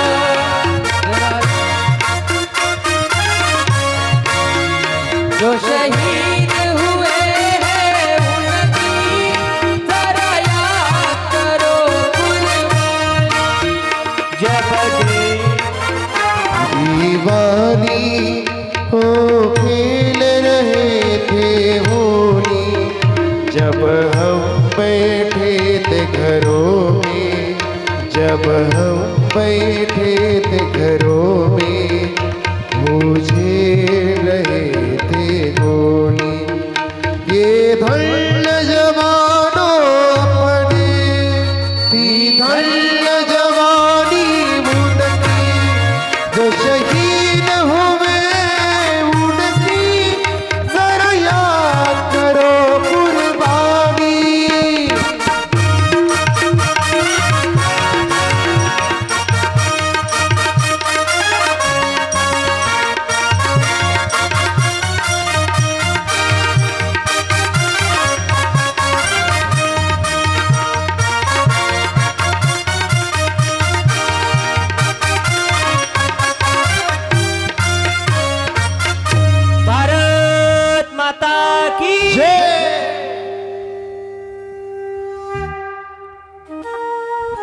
स्वतःचं कुटुंब बाळ सगळं सोडून ते आपल्या हिंदू धर्माकरता त्या ठिकाणी बलिदान देतात. आपण दिवाळी साजरी करतो, होळी साजरी करतो, तिकडे आपलाच कोणतरी आपला मुलगा, आपला जवान छातीवर गोळ्या घेत असतो. त्यांचं समर्पण आहे म्हणून आपण आतमध्ये नीत राहतोय. हा देश आतून किसानांनी सांभाळलाय, म्हणजे शेतकऱ्यांनी, बाहेरून जवानांनी सांभाळलाय. म्हणून जय जवान जय किसान. आज योगायोगाने बघा तो आपल्या हिंदू धर्माचा आजचा काळा दिवस म्हणायला हरकत नाही. धर्मवीर छत्रपती संभाजी महाराजांना आजच्या दिवशी पकडले गेलं होतं. काय त्या राजाचे हाल केले. 50-50, 100-100 माणसाला न आवरणारा राजा सिंहासारखा छावा म्हणत होते. बांधला साखळ दंडाने आणि एक संधी दिली औरंगजेबाने. आमचा धर्म स्वीकार, संभा सोडून देऊ तुला. अंगावरून भळभळ भळभळ भळभळ रक्त वाहत होतं, लाल रक्त. जखम झालेली होती, अंगाला मीठ लावलेलं होतं. एक संधी तुला, सोडून देऊ. धर्मवीर संभाजी महाराजांनी धर्म बदलण्याकरता नकार दिला. नाही जमणार, मेलो तर या देशाकरता, या पुढच्या सगळ्या समाजाकरता आहे. आणि माझं दिलेलं बलिदान पुढची तरुण पिढी नक्कीच ध्यानात ठेवेल. म्हणून छावासारखा चित्रपट निघतो आणि गावगाव तो पडद्यावर दाखवा लागतो. हे बलिदान आहे. तसे जवान असतात, शहीद असतात. ते उल्हास मोरवेकर आणि श्यामसुंदर शहाणे बाबांचे भक्त होते. ते देवगडला याचे दर्शन करायचे. पगार झाला की 50 रुपये पोस्टानं बाबाला पाठवून द्यायचे. त्या काळात 50 रुपये फार होते. आता काय वाटत नाही, 100, 50, 500, 1000 ते पैशाची किंमत राहिली नाही. आता सीमेवरून पत्रानं पैसे पाठवून द्यायचे. आणि बाबा म्हणायचे, काय निष्ठा या भक्ताची. सीमेवरून 50 रुपये पाठवतात आणि पैसे पोहोचले म्हणून बाबा इकडून एक पत्र लिहून पाठवायचे, तुमचे पैसे पोहोचले. त्या पत्रावर बाबांना सही येत नसायची. बाबा स्वतःचा अंगठाचा ठसा त्याच्यावर द्यायचे आणि अशी चिठ्ठी पाठवून द्यायची. त्याच्यात थोडीशी उदी पाठवायची. एकदा काय झालं, अचानक युद्धाची थिणगी पडली. निवांत असताना काही ध्यानी मनी नाही, पण युद्ध अचानकच पुकारल्या जातं. युद्धाची थिणगी पडली. अचानक युद्ध पुकारलं. सगळ्यांना बोलवण्यात आलं. चला म्हणले, चला आपल्याला सीमेवर जावं लागतंय, सैन्य कमी पडलंय. उल्हास मोरवेकर आणि श्यामसुंदर शहाणे दोघं तयार होऊ लागले. पण त्यातल्या त्यात तो उल्हास मोरवेकर नावाचा त्यांचा मित्र होता, त्याला हृदयविकाराचा झटका आला. बंदूक हातात घ्यायची, पण हृदयविकाराचा झटका आला. एक हात मित्राने धरलाय आणि एक मातृभूमीने धरलाय. मित्राला सोडून जावं तर मातृभूमी वाचत नाही, लढायचं आहे देशाकरता. परप्रांतीय आतमध्ये येतील आणि तिकडे लढायला जावं तर मित्र हातातून जातोय. आता मित्राचा आजार बघायचा की मातृभूमी बघायची. असा एखादा मित्र असावा. आपल्या सुखात कोणी आपल्या बरोबर असतंय. आपण घर बांधलं, कुणी आपल्याला भेटवस्तू घेऊन येईल, पण आपला बाप ज्यावेळेस दवाखान्यात असतो किंवा दवाखान्यात न्यायचा असतो, आपल्याकडे 4 व्हीलर गाडी नसते, तो मित्र पळत येतो आणि आपल्या बापाला मध्ये धरून बसतो. असा एखादा मित्र असावा. हे धर 5000 रुपये, तुझ्याकडे येतील त्यामध्ये आता महत्वाचं काम आहे. हात नाही सोडला उल्हास मोरवेकरांचा. काय करावं. शेवटी डोळे झाकले आणि आपल्या गुरूंचं स्मरण केलं. श्री समर्थ सद्गुरू किसनगिरी बाबा, तुम्ही मार्ग दाखवा. क्षणात डोळे उघडले. लगेच हात सोडून दिला मित्राचा, बंदूक खाली टाकली आणि आपल्या राहुटीमध्ये गेले. सामानाची पेटी होती आणि त्या पेटीमध्ये बाबांनी पाठवलेली चिठ्ठी होती. तुमचे पैसे पोहोचले. बाबाचा अंगठ्याचा ठसा होता त्याच्यावर आणि उदी होती. उल्हास मोरवेकरांना त्या ठिकाणी झोपवलं आणि त्यांच्या उशीखाली बाबांचं ते पत्र ठेवून दिलं आणि युद्धाला लढायला गेले. 4 दिवसाने परत वैद्याने सांगितलं की यांना भारतामध्ये हलवावं लागेल, नाही तर यांचा जीव जाऊ शकतो. पण युद्ध चालू आहे, काहीच चालेना. 8 दिवसांनी परत आले. यांना वाटलं आता आपला मित्र गेला असेल. डबडबल्या डोळ्याने युद्ध जिंकलंय आता मातृभूमीचं. पण मित्र मैत्रीमध्ये हरतो की काय या धाकानं एक एक पाऊल टाकत त्या राहुटीकडे चालले होते, जिथं मित्राला झोपून आले होते. आतमध्ये गेले तर ते मित्र उठून बसलेले होते. अरे म्हणले, श्याम तुझे मानवी तेवढे आभार कमी आहेत. म्हणले 8 दिवस माझी सेवा केली, माझ्या उशाशी बसून राहिला. युद्धाला जायचं होतं, तिकडं जायला पाहिजे होतं. म्हणले तू इथं माझी सेवा करत बसत राहिला, माझी छाती दाबत होता, डोक्यावरून हात फिरत होता म्हणले. श्याम सुंदर शहाण्यांना रडू आलं. अरे म्हणले मी इथं नव्हतो म्हणले, मग मला इथं थांबताच येत नव्हतं, म्हणून माझ्या गुरूंचं स्मरण केलं आणि त्या उशीखाली ठेवलेली ती चिठ्ठी काढली, ज्या चिठ्ठीमध्ये बाबांचा अंगठा आणि उदी अंगारा होता. म्हणले ही बाबा सद्गुरू किसनगिरी बाबा आहे म्हणले देवगडचे, ही त्यांची चिठ्ठी ठाशाची, ही चिठ्ठी तर ठेवली. ते म्हणले मला कोण भास होत होता की माझ्या उशाला कोणतरी बसलंय, डोक्यावरून हात फिरवतंय, मला नीट होण्याकरता कुणीतरी औषध पाणी देत आहे असं मला भास होत होता. ही गुरुची लीला आहे, यापेक्षा वेगळा काय चमत्कार पाहिजे. आणि म्हणून आपण श्रद्धा ठेवली पाहिजे. त्यांची बदली झाली श्यामसुंदर शहाण्यांची, जहाजावर गेले, जहाजाचे ड्रायव्हर म्हणून. अचानक समुद्रामध्ये वादळ सुटलं. वादळ सुटल्यानंतर सगळे लोक घाबरून गेले, सगळ्यांनी निश्वास डोळे झाकले. आता आपण जाणार, समुद्र येतो, समुद्राच्या तळाला हजारो जहाज जातात तरी समुद्राला परिणाम होत नाही. नदी थोडीच येते, कितीही मोठा जहाज असू द्या. सगळे घाबरले, काय करावं काय करावं. कुणी देवाचं नाव घेतंय, कुणी सामान पाहतंय, कुणी ते पोहण्याच्या टुपा पाहतंय. योगायोगानं त्या जहाजामध्ये अमेरिकेचे राष्ट्राध्यक्ष होते. सगळ्यांचं ध्यान आता ड्रायव्हरकडे लागलं की ड्रायव्हर काय करतो, आणि हे श्यामसुंदर शहाणे ड्रायव्हर होते. टेरिंग घट्ट धरली त्या जहाजाची. खाली गेलं तरी चालेल पण टेरिंग सोडायची नाही. वादळ येत राहील, मोठमोठ्या लाटा येत राहिल्या. एक अशी लाट आली की संपूर्ण जहाज खाली तळाला जाऊ लागलं. हळूहळू हळू डोळे झाकलेले होते पण बाबांचं भजन चालू होतं. श्री समर्थ सद्गुरू किसनगिरी बाबा की जय. धावून या, धावत या, धावत या. धाव गुरु राया आता दाखवी गा पाया. धाव गुरु राया आता दाखवी गा पाया. धाव गुरु रायाता दाखवी गा पाया. धाव गुरु रायाता दाखवी गा पाया. शिनली से काया भेटी लागी. शिनली से काया भेटी लागी. शिनली से काया भेटी लागी. शिनली से काया भेटी लागी. शिनली से काया भेटी लागी. धाव गुरु रायाता दाखवी गा पाया. धाव गुरु रायाता धाव गुरु रायाता दाखवी गा पाया. धाव गुरु रायाता दाखवी गा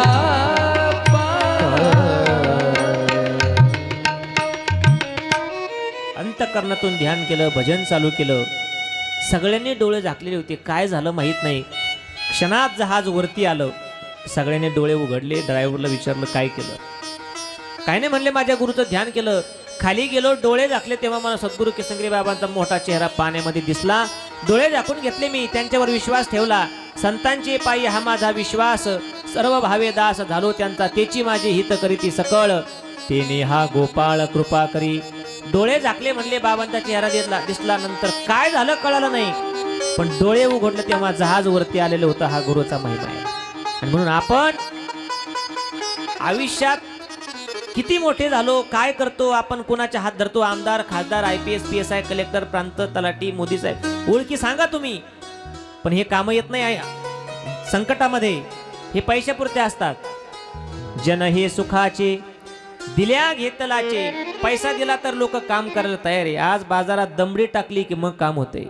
दाम करी काम येड्या, दाम करी काम. जुनं गीत आहे बघा. म्हणून पण गुरु संत देव हे पैशा करता, मानपाना करता काम करत नाही. भक्ताचा भाव खरा असेल तर त्यांना तिथं जावं लागतं. 5-6 अध्याय आत्ताशिक आपले होतात, अजून भरपूर राहिलंय.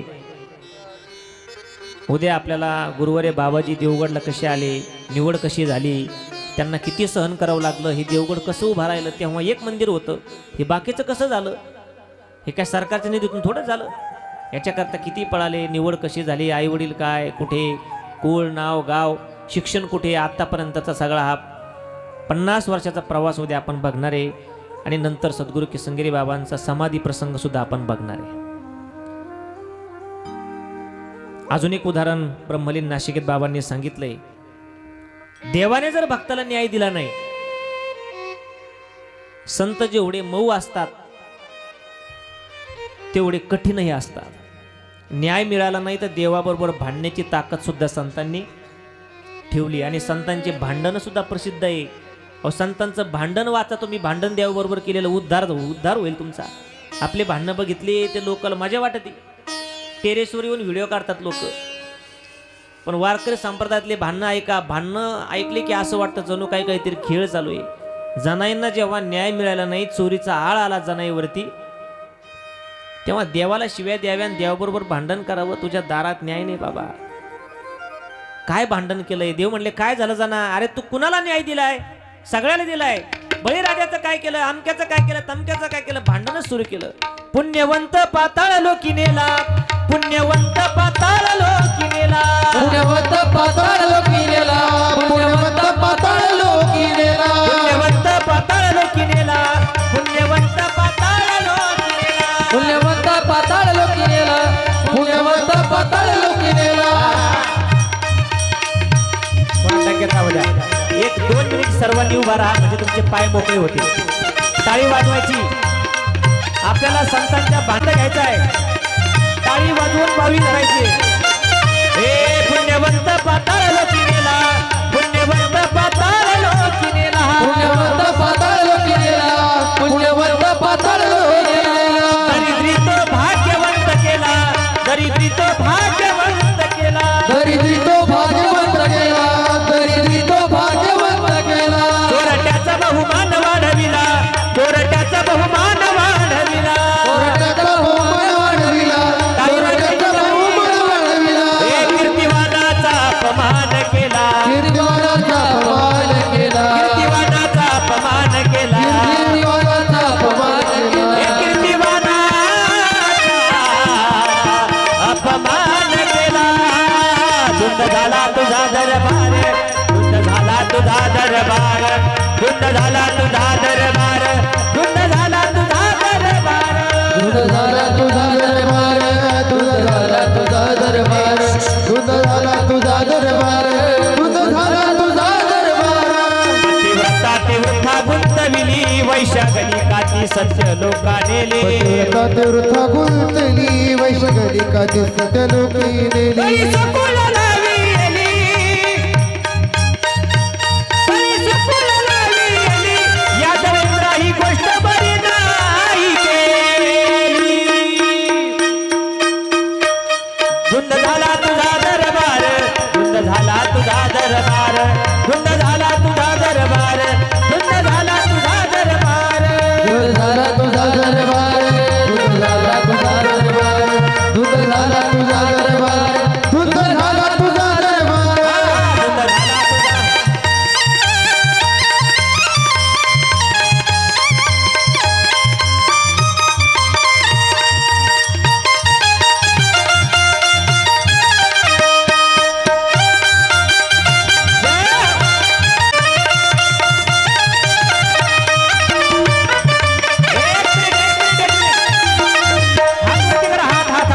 सर्वांनी एक हात वरती करायचा आहे.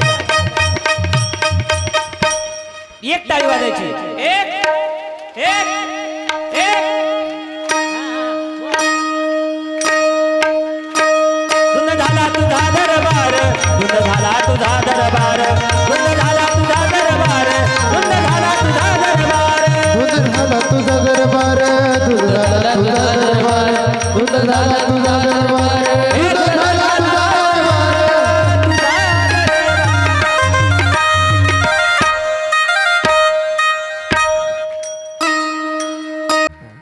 बस बस, आता लय टाळ्या. असं लय गोड वाटत आहे की नाही. बसा खाली बसा, थोडं पाय मोकळे झाले तुमचे.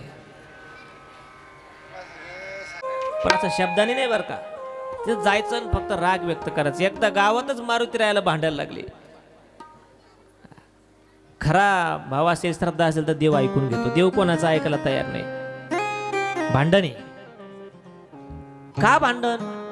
अहो देव आहे तू देवा, तुला न्याय देता आला पाहिजे. आम्ही तुझ्या दारात यायचं नाही तर कुठं जायचं?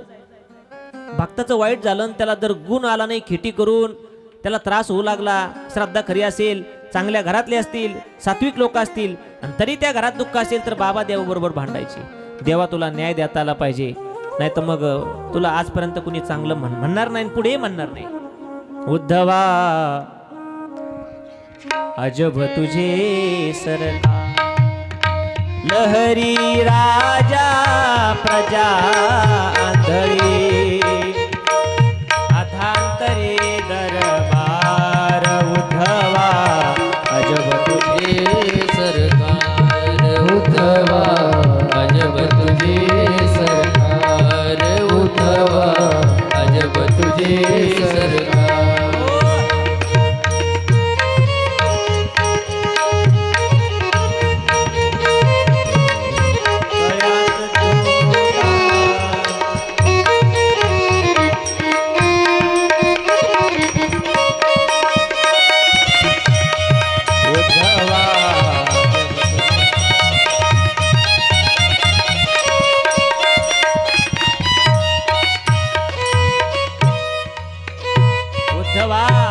अजब तुझे सरकार.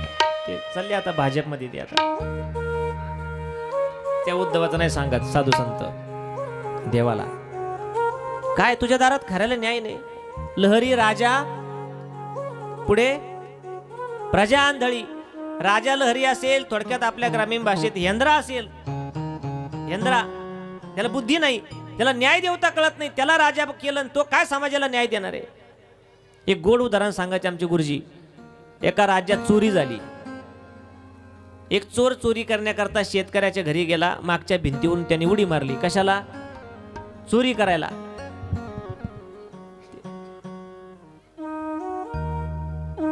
पण उडी मारताना त्या चोराच्या पायावरती भिंत पडली आणि चोराचा पाय मोडला. वाईट झालं. तो म्हणला आता चोरीचा व्यवसाय बंद पडेल, आपलं घरदार कोण सांभाळील? न्याय मिळाला पाहिजे आपल्याला. त्या चोरानं तक्रार केली राजाकडे. राजा महाराज, अहो चोरी करण्याकरता गेलो होतो रात्री, माझा पाय मोडला, त्या शेतकऱ्याची भिंत पडून भरपाई द्या म्हणले माझ्या पायाची. कोण म्हणलं? चोर म्हणला भरपाई द्या. तोच चोरी करायला गेला. भरपाई करून द्या, माझ्या मुलाबाळाच्या खाण्यापिण्याचं काय व्यवस्था पुढे? राजा म्हणला खरंय बाबा, तूही गरीबच आहे, तुझी भरपाई द्यावं लागेल. बोला म्हणले त्या शेतकऱ्याला. कोणत्या? ज्याच्या घरी चोरी करायला गेला होता त्याच्या.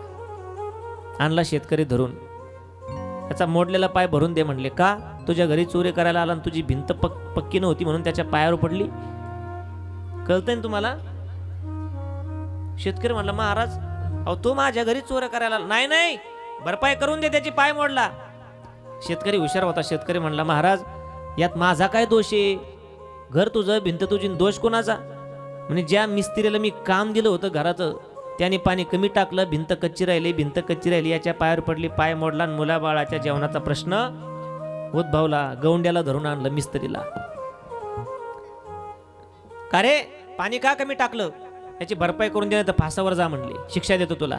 महाराज माफ करा, माझा काय दोष नाही, मी पाणी टाकतच होतो म्हणले.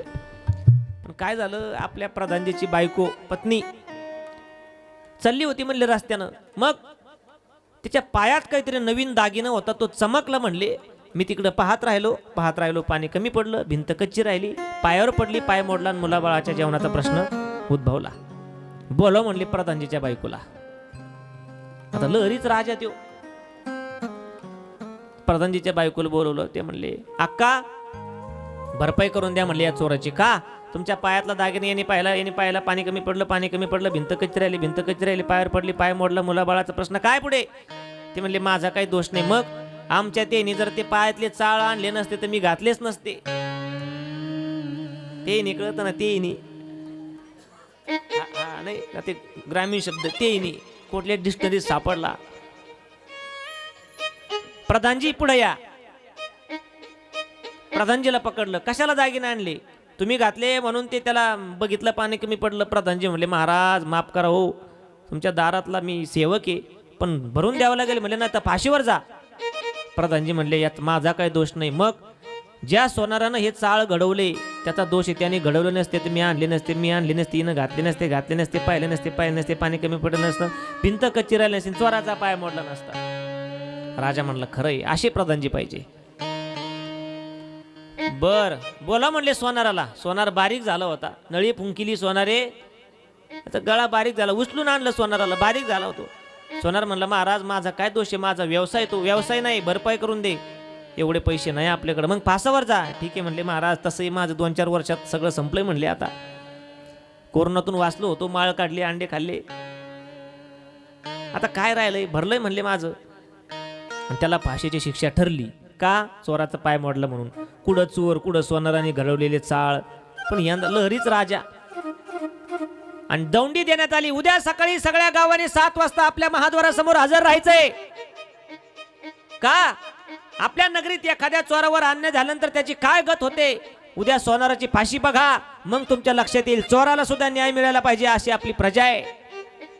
दुसऱ्या दिवशी फाशी ठरली. फाशी देण्याची वेळ आली. तो फास जो तयार केला होता तो सोनाराच्या गळ्यात घातला. झालं काय, सोनाराचा गळा नळी फुंकून बारीक झाला होता. फास मोठा झाला आणि गळा झाला बारीक. सेवक म्हणले महाराज याला फाशी देता येत नाही. का? याचा गळा बारीक झाला आणि फास जरा मोठा झाला. मग एवढे आलेले लोक हे काय मोकळे मागं जाऊन द्यायचे का? कोणाला तरी फाशी द्यावी लागेल. कोणाला द्यायची? जा म्हणले नगरी, ज्याच्या गळ्याला हा फास बसतो त्याला घेऊन या.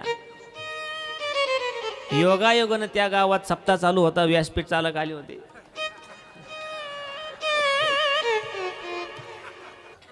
म्हणजे आजचे व्यासपीठ चालक म्हणजे त्या नगरीत एक साधू राहत होते. आमच्यावर घेतलं का तुमची लई खसखस पिकते. वरून हसत बांधते.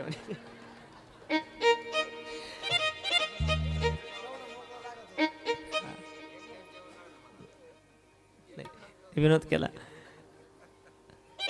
स्वतःवर घेऊन सांगितले की मग लोकांची लई असे माझ्या वाटत लोकांना. आमचं एवढं नाही काय फाटलं, तुमचं सांगतो आम्ही. आणि मग जा म्हणले नगरीत, ज्याच्या गळ्याला फास येईल त्याला घेऊन या. योगायोगानं त्या नगरीत एक साधू राहत होता. तब्येत चांगली होती. पकडलं साधूला. चला म्हणले तुम्हाला फाशी द्यायची का? सगळा प्रकार ध्यानात घेतला. साधू म्हणला आपण जर या मूर्ख राजाच्या हातानं फासावर गेलो तर आपल्या गुरुचं काय नाव राहील. ह्याच्या दारात न्याय नाही, काय अडचण नाही, पण आपण तर हुशार आहे.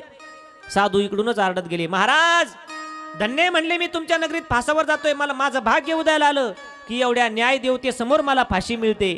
राजा म्हणला हा नक्की मूर्ख दिसतोय. बाकीचे म्हणत होते फाशी नको, एकमेकावर लोटत होते. हा म्हणतो फाशी द्या, फाशी द्या. त्या साधूला सांगितलं तुला फाशी होणार आहे, पण एवढा आग्रह का तुझा? राजे महाराज आजचा पर्व काळ फार चांगला आहे. का? आज आपल्या नगरीमध्ये 7:15 वाजता जर कोणी फासावर गेलं तुमच्या समोर तर तो या नगरीत मेला, पण पुढच्या जन्मी तो याच नगरीचा राजा होतो, तुमच्या गादीचा. राजा म्हणला असं वय भामट्या, माझ्या नगरीत माधुकरी मागतो, माझ्या गादीवर डोळा ठेवतो का? राजा म्हणला याला फाशी देऊ नका. सैनिक म्हणले महाराज हे आलेले लोक मोकळे मागं जाऊन द्यायचे का? नाही, मग मला फाशी द्या, मला पुढच्या जन्मी राजा व्हायचंय. पाहता काय राजा फासावर गेला. असा लहरी राजा. देवाला न्याय कळावा, न्याय देवतेला न्याय कळावा, प्रजेला न्याय कळत नाही म्हणून वाद घालावा लागतो. कधी कधी वकील कशा करता असतात, भांडण करण्याकरता असतात. न्याय मागून घ्यावा लागतो. न्याय आयता पदरात पडत नाही कोणाच्या. असेच एका भक्ताच्या घरी एवढा त्रास, बाबा देवाबरोबर भांडतात. बाबा म्हणायचे काय म्हणू रामा तुझला? देवा काय म्हणू तुला? काय झालं बाबा? कर्माचा हा खेळ भला, लंका दिधली बिभीषणाला, हनुमंतासी तेल दिले. हनुमंतरायने सगळं रामायण घडून आणलं, सगळं काम केलं आणि त्यांना म्हणले तुम्हाला तेल वाहत जाऊ आम्ही दर शनिवारी. सोन्याची लंका कोणाला दिली? बिभीषणाला दिली. हा न्याय आहे तुझा? बाबाच्या कानावरती घटना आली. मडकी पिंपरी गावातली एक मुलगा होता, चांगला होता, पण अचानकच आंधळा झाला. आता ऐका आंधळ्याचे कथन, तयासे दिधले दृष्टीदान, सोडविले महादुःखापासून त्याची आता ऐकावे. काय झालं? त्याचे डोळे हाताच्या मुठी एवढले डोळे झाले, त्याचे सुजले अचानक. त्याला त्रास होऊ लागला. सगळे दवाखाने केले, देवगडला येऊन दर्शन घेतलं तरी गुण नाही. बाबांच्या कानावर घटना गेली. बाजीराव नावाचा मुलगा आहे म्हणले, त्याच्या वडिलाचं नाव सांगितलं, असं असं आहे. बाबा लगेच झोळी गळ्यात घातली, तडा तडा तडा झप झप झप झप पावलं टाकत गेले. रागातच गेले बाबा. तिथं गेले, कुठे तो मुलगा? बसले त्याच्यासमोर. उदी घेतली आणि त्याच्या अंगावर फेकली. तो मुलगा मोठ्याने ओरडू लागला, माझ्या समाधीवर अन्याय झालाय, यांना विचारा तुम्ही काय केलं. बाबांनीही डोळे झाकले आणि अंतरात्म्यानं दोघांचा संवाद चालू झाला. या बाळाची समाधी कशी? बाळ तर जिवंत आहे. आणि एक साधू दुसऱ्या साधू बरोबर बोलू लागले, त्या गावात समाधी आहे रामनाथ बाबा म्हणून. तिथं जर कोणी त्या समाधीची निंदा केली, कुणी अविटाळ घेऊन त्या ठिकाणी गेलं, अपवित्र शरीरानं गेलं, अन्नदान केलं नाही, नाव ठेवलं, तर त्या व्यक्तीला चमत्कार आजही होतो. आज आणि अजूनही ते रामनाथ बाबा महान साधू होते. सर्परूपानं त्या गावामध्ये फिरत असतात, त्या गावाचं रक्षण करतात. मोठे साधू होते. त्या समाधीवर डोकं ठेवूनच सद्गुरू नाशिकेत महाराजांना हा ग्रंथ लिहिण्याची स्फूर्ती निर्माण झाली. बाबा म्हणले, असंही का? विचारा म्हणले मुलाच्या आईला, काही निंदा केली होती का आमच्या समाधीची? आणि बाबांनी डोळे उघडले. मुलगा शुद्धीवर आला. मुलगा परत रडू लागला. बाबांनी विचारलं, माई, गावात रामनाथ बाबांच्या समाधीची काही निंदा घडली होती का? हो म्हणले. काय? मी बोलले होते, असे साधू कितकं होऊन गेले. गावकरी म्हणले, पंगत द्या. आम्ही कुठं देऊ म्हणले, तुमच्या दारात कशाला द्यायची? असे कुठे साधू असतात का? आणि सर्परूपानं कुठं फिरत असतात का? निंदा घडली म्हणून हे सगळं तुमच्या मुलाला भोगावं लागतंय. जा म्हणले बाबाच्या दारात, अन्नदान करा, भंडारा घाला, आम्ही मध्यस्थी राहू, साक्षी राहू त्याला. भाव ठेवून दत्तावरी, नित्य द्यावी मधुकरी, आपल्या संकटावरी आम्ही जामीन हो की. बाबा मध्यस्थी राहिले. बाबा म्हणले, नाही, देवगडला येऊन दर्शन घ्या. ज्या साधूची निंदा घडली तिथं तुम्ही डोकं टेका, भंडारा घाला, आणि देवगडला तुम्हाला काय देता येईल, चारा द्या आमच्या गायांना, गोमातेला, धान्य द्या, काही द्या. त्या काळात लोक द्यायचे. पीक तयार झालं की पहिलं लगे देवगडला पहिलं फळ. टरबूज वाडी असेल तर एक कव आहे ना टरबूज द्यायचे, डांगर द्यायचे. आता डांगर थोडेसे कमी झाले, नाही तर गिरिनाथ महाराज आम्ही सर्व डांगर खाऊनच मोठे झालो. लोकांची श्रद्धा असायची. माई, भगवान दत्तात्रयांना मधुकरी द्या आणि बाबाच्या दारात भंडारा घाला, आम्ही जामीन राहू. तो मुलगा 6 महिन्यांनी नीट झाला आणि तेथपासून सर्व परिसरातल्या सगळ्या स्त्रिया बाबांना बंधू म्हणून मानू लागल्या. का? बाबा आमचा सख्खा भाऊ, आमचा रक्ताचा भाऊ कधी आला नाही. भाऊ म्हणायचा, ताई तू गरीब आहे, मी श्रीमंत आहे, आता आपलं जमत नाही, तू तिकडेच राहा. जोवरी चळण गा तोवरी म्हणती माझा. आज बहिणी भावाचं पटत नाही. ज्या भागातून समृद्धी गेला त्या भागातल्या भावांची हाल बघा. ती बहीण रक्षाबंधनला 3 दिवस आधी येत होती, आता म्हणते, दादा 1 कोटी रुपये आले तुला, 50 लाख माझ्या अकाउंटला टाकून दे, तर मी रक्षाबंधनला. ती बहीण भावाचं नातं खराब झालं पैशाने. पण अजूनही तुमच्यासारख्या कितीतरी भगिनी आहेत की जे अजूनही भावावर प्रेम करतात, संत साधूंना भावाप्रमाणे मानतात. कितीतरी आहेत. प्रपंच करताना बघा किती बारकाईनं करतात, काटकसरीने प्रपंच करतात. किराण्यातले पैसे उरले की मागं ठेवतात, जिऱ्यातले थोडेसे पैसे उरले, जिऱ्यातले, मिठ्यातले, साखरेतले, चहापत्तीतले सगळे थोडे थोडे पैसे काढायचे, नवऱ्याच्या खिशातले काढायचे. बंधू प्रेम, सगळे पैसे गोळा करायचे, लाडक्या बहिणीचे 2-3 हप्ते मागं ठेवायचे. जगदीश भाऊ सगळे पैसे घेऊन भाऊबीजला माहेरला जायचं. ह्या पैशाची तिकडं साडी घ्यायची आणि तिकून इकडे येऊन म्हणायचं माझ्या भावानं घेतली. अरे चोट्या. नाही, माफ करा. लेकरू म्हणून विनोदाचं बोलणं पदरात घ्या आणि जाताना दक्षिणा टाकून जावा. विनोदाचा भाग सोडा, मी विनोदी माणूस आहे, पण ही कथा विनोदी नाही, ही भावस्पर्शी कथा आहे. बाबांना भाऊ का म्हणायचे? इतिहास आहे. रक्ताची बहीण कधी काम येत नाही, रक्ताचा भाऊ कधी काम येत नाही, पण कधी कधी आपण ज्याच्यावर खरा विश्वास ठेवलेला असतो तो आपल्या संकटात धावून येतो. भगवान श्रीकृष्णाचं एकदा बोट कापलं, संपली आपली कथा. भगवान श्रीकृष्णाचं बोट कापलं. देव म्हणले, आता बायको तर काय साडी फाडून आपल्याला बोटाला बांधायला देणार नाही, चला म्हणले बहिणीकडे जाऊ. नारद मुनीला म्हणले, नारद महाराज जा म्हणले, सुभद्रेकडे जा, सुभद्रेकडून थोडस चिंधी फाडून आणा, माझं बोट कापलं. देवाने परीक्षा घेतली बहिणीची. नारद मुनी गेले सुभद्रा इकडे गोड गीत हे बघा, संपूर्ण गीत आपण ऐकू आणि मग तुम्हाला त्या गीताचा अर्थ सांगतो. काय बहिणीचं नातं असतं. सुभद्रा, आज आपण सांगतो भाऊ असावा श्रीकृष्णासारखा आणि बहीण असावी द्रौपदीसारखी. रक्ताची बहीण सुभद्रा होती, पण नाव बहिणीच्या यादीत येतं द्रौपदीचं. काय येतं संपूर्ण इतिहास आमचे गोड गळ्याचे गायक सचिन महाराज म्हणतात. ते आज जरा जास्तच नाराज आहे, पण म्हणा तुम्ही, म्हणा एकदा. बोटरीचे कापले गबाई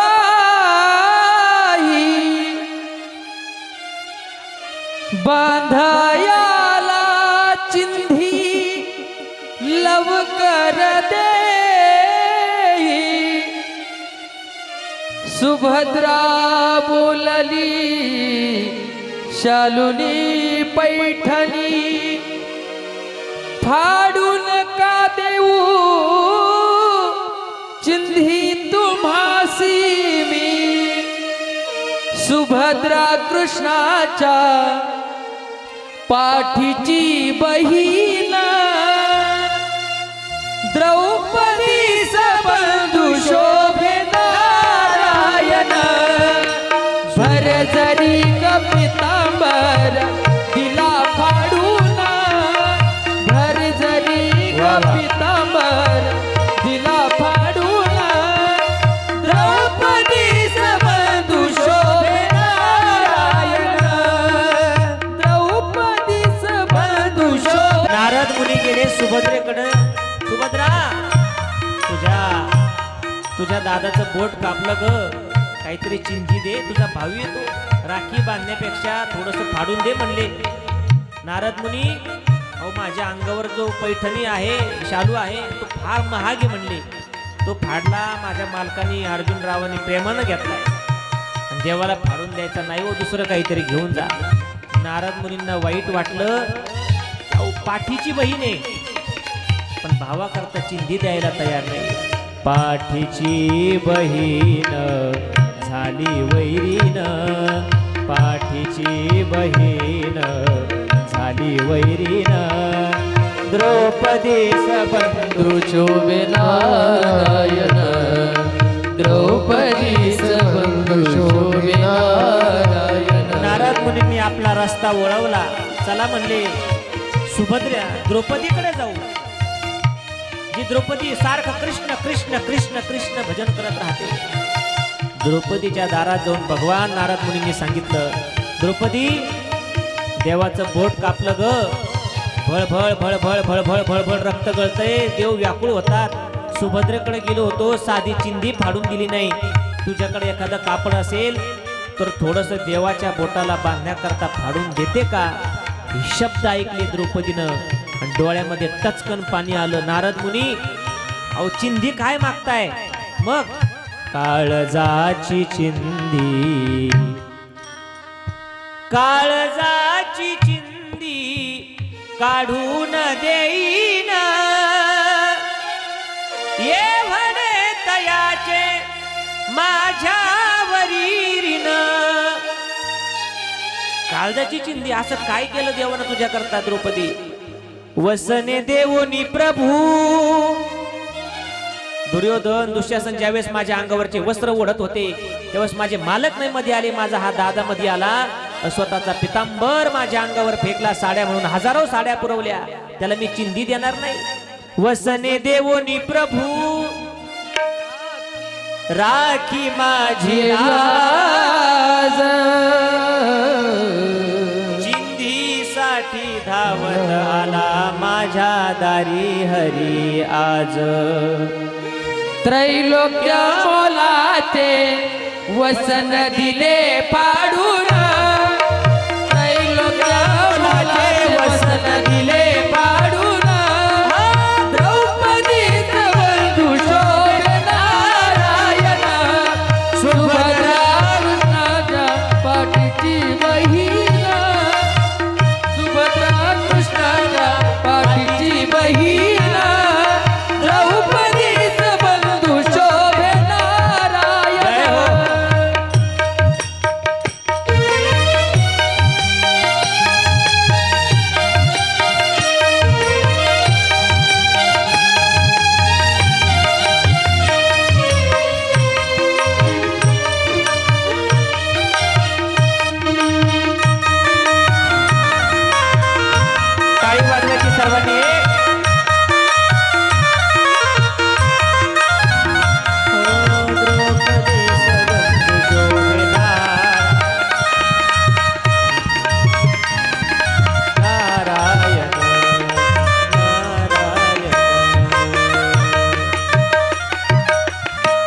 काय गोड नातं आहे भाऊ आणि बहिणीचं. एकदा टाळी वाजवा महाराजांकरता.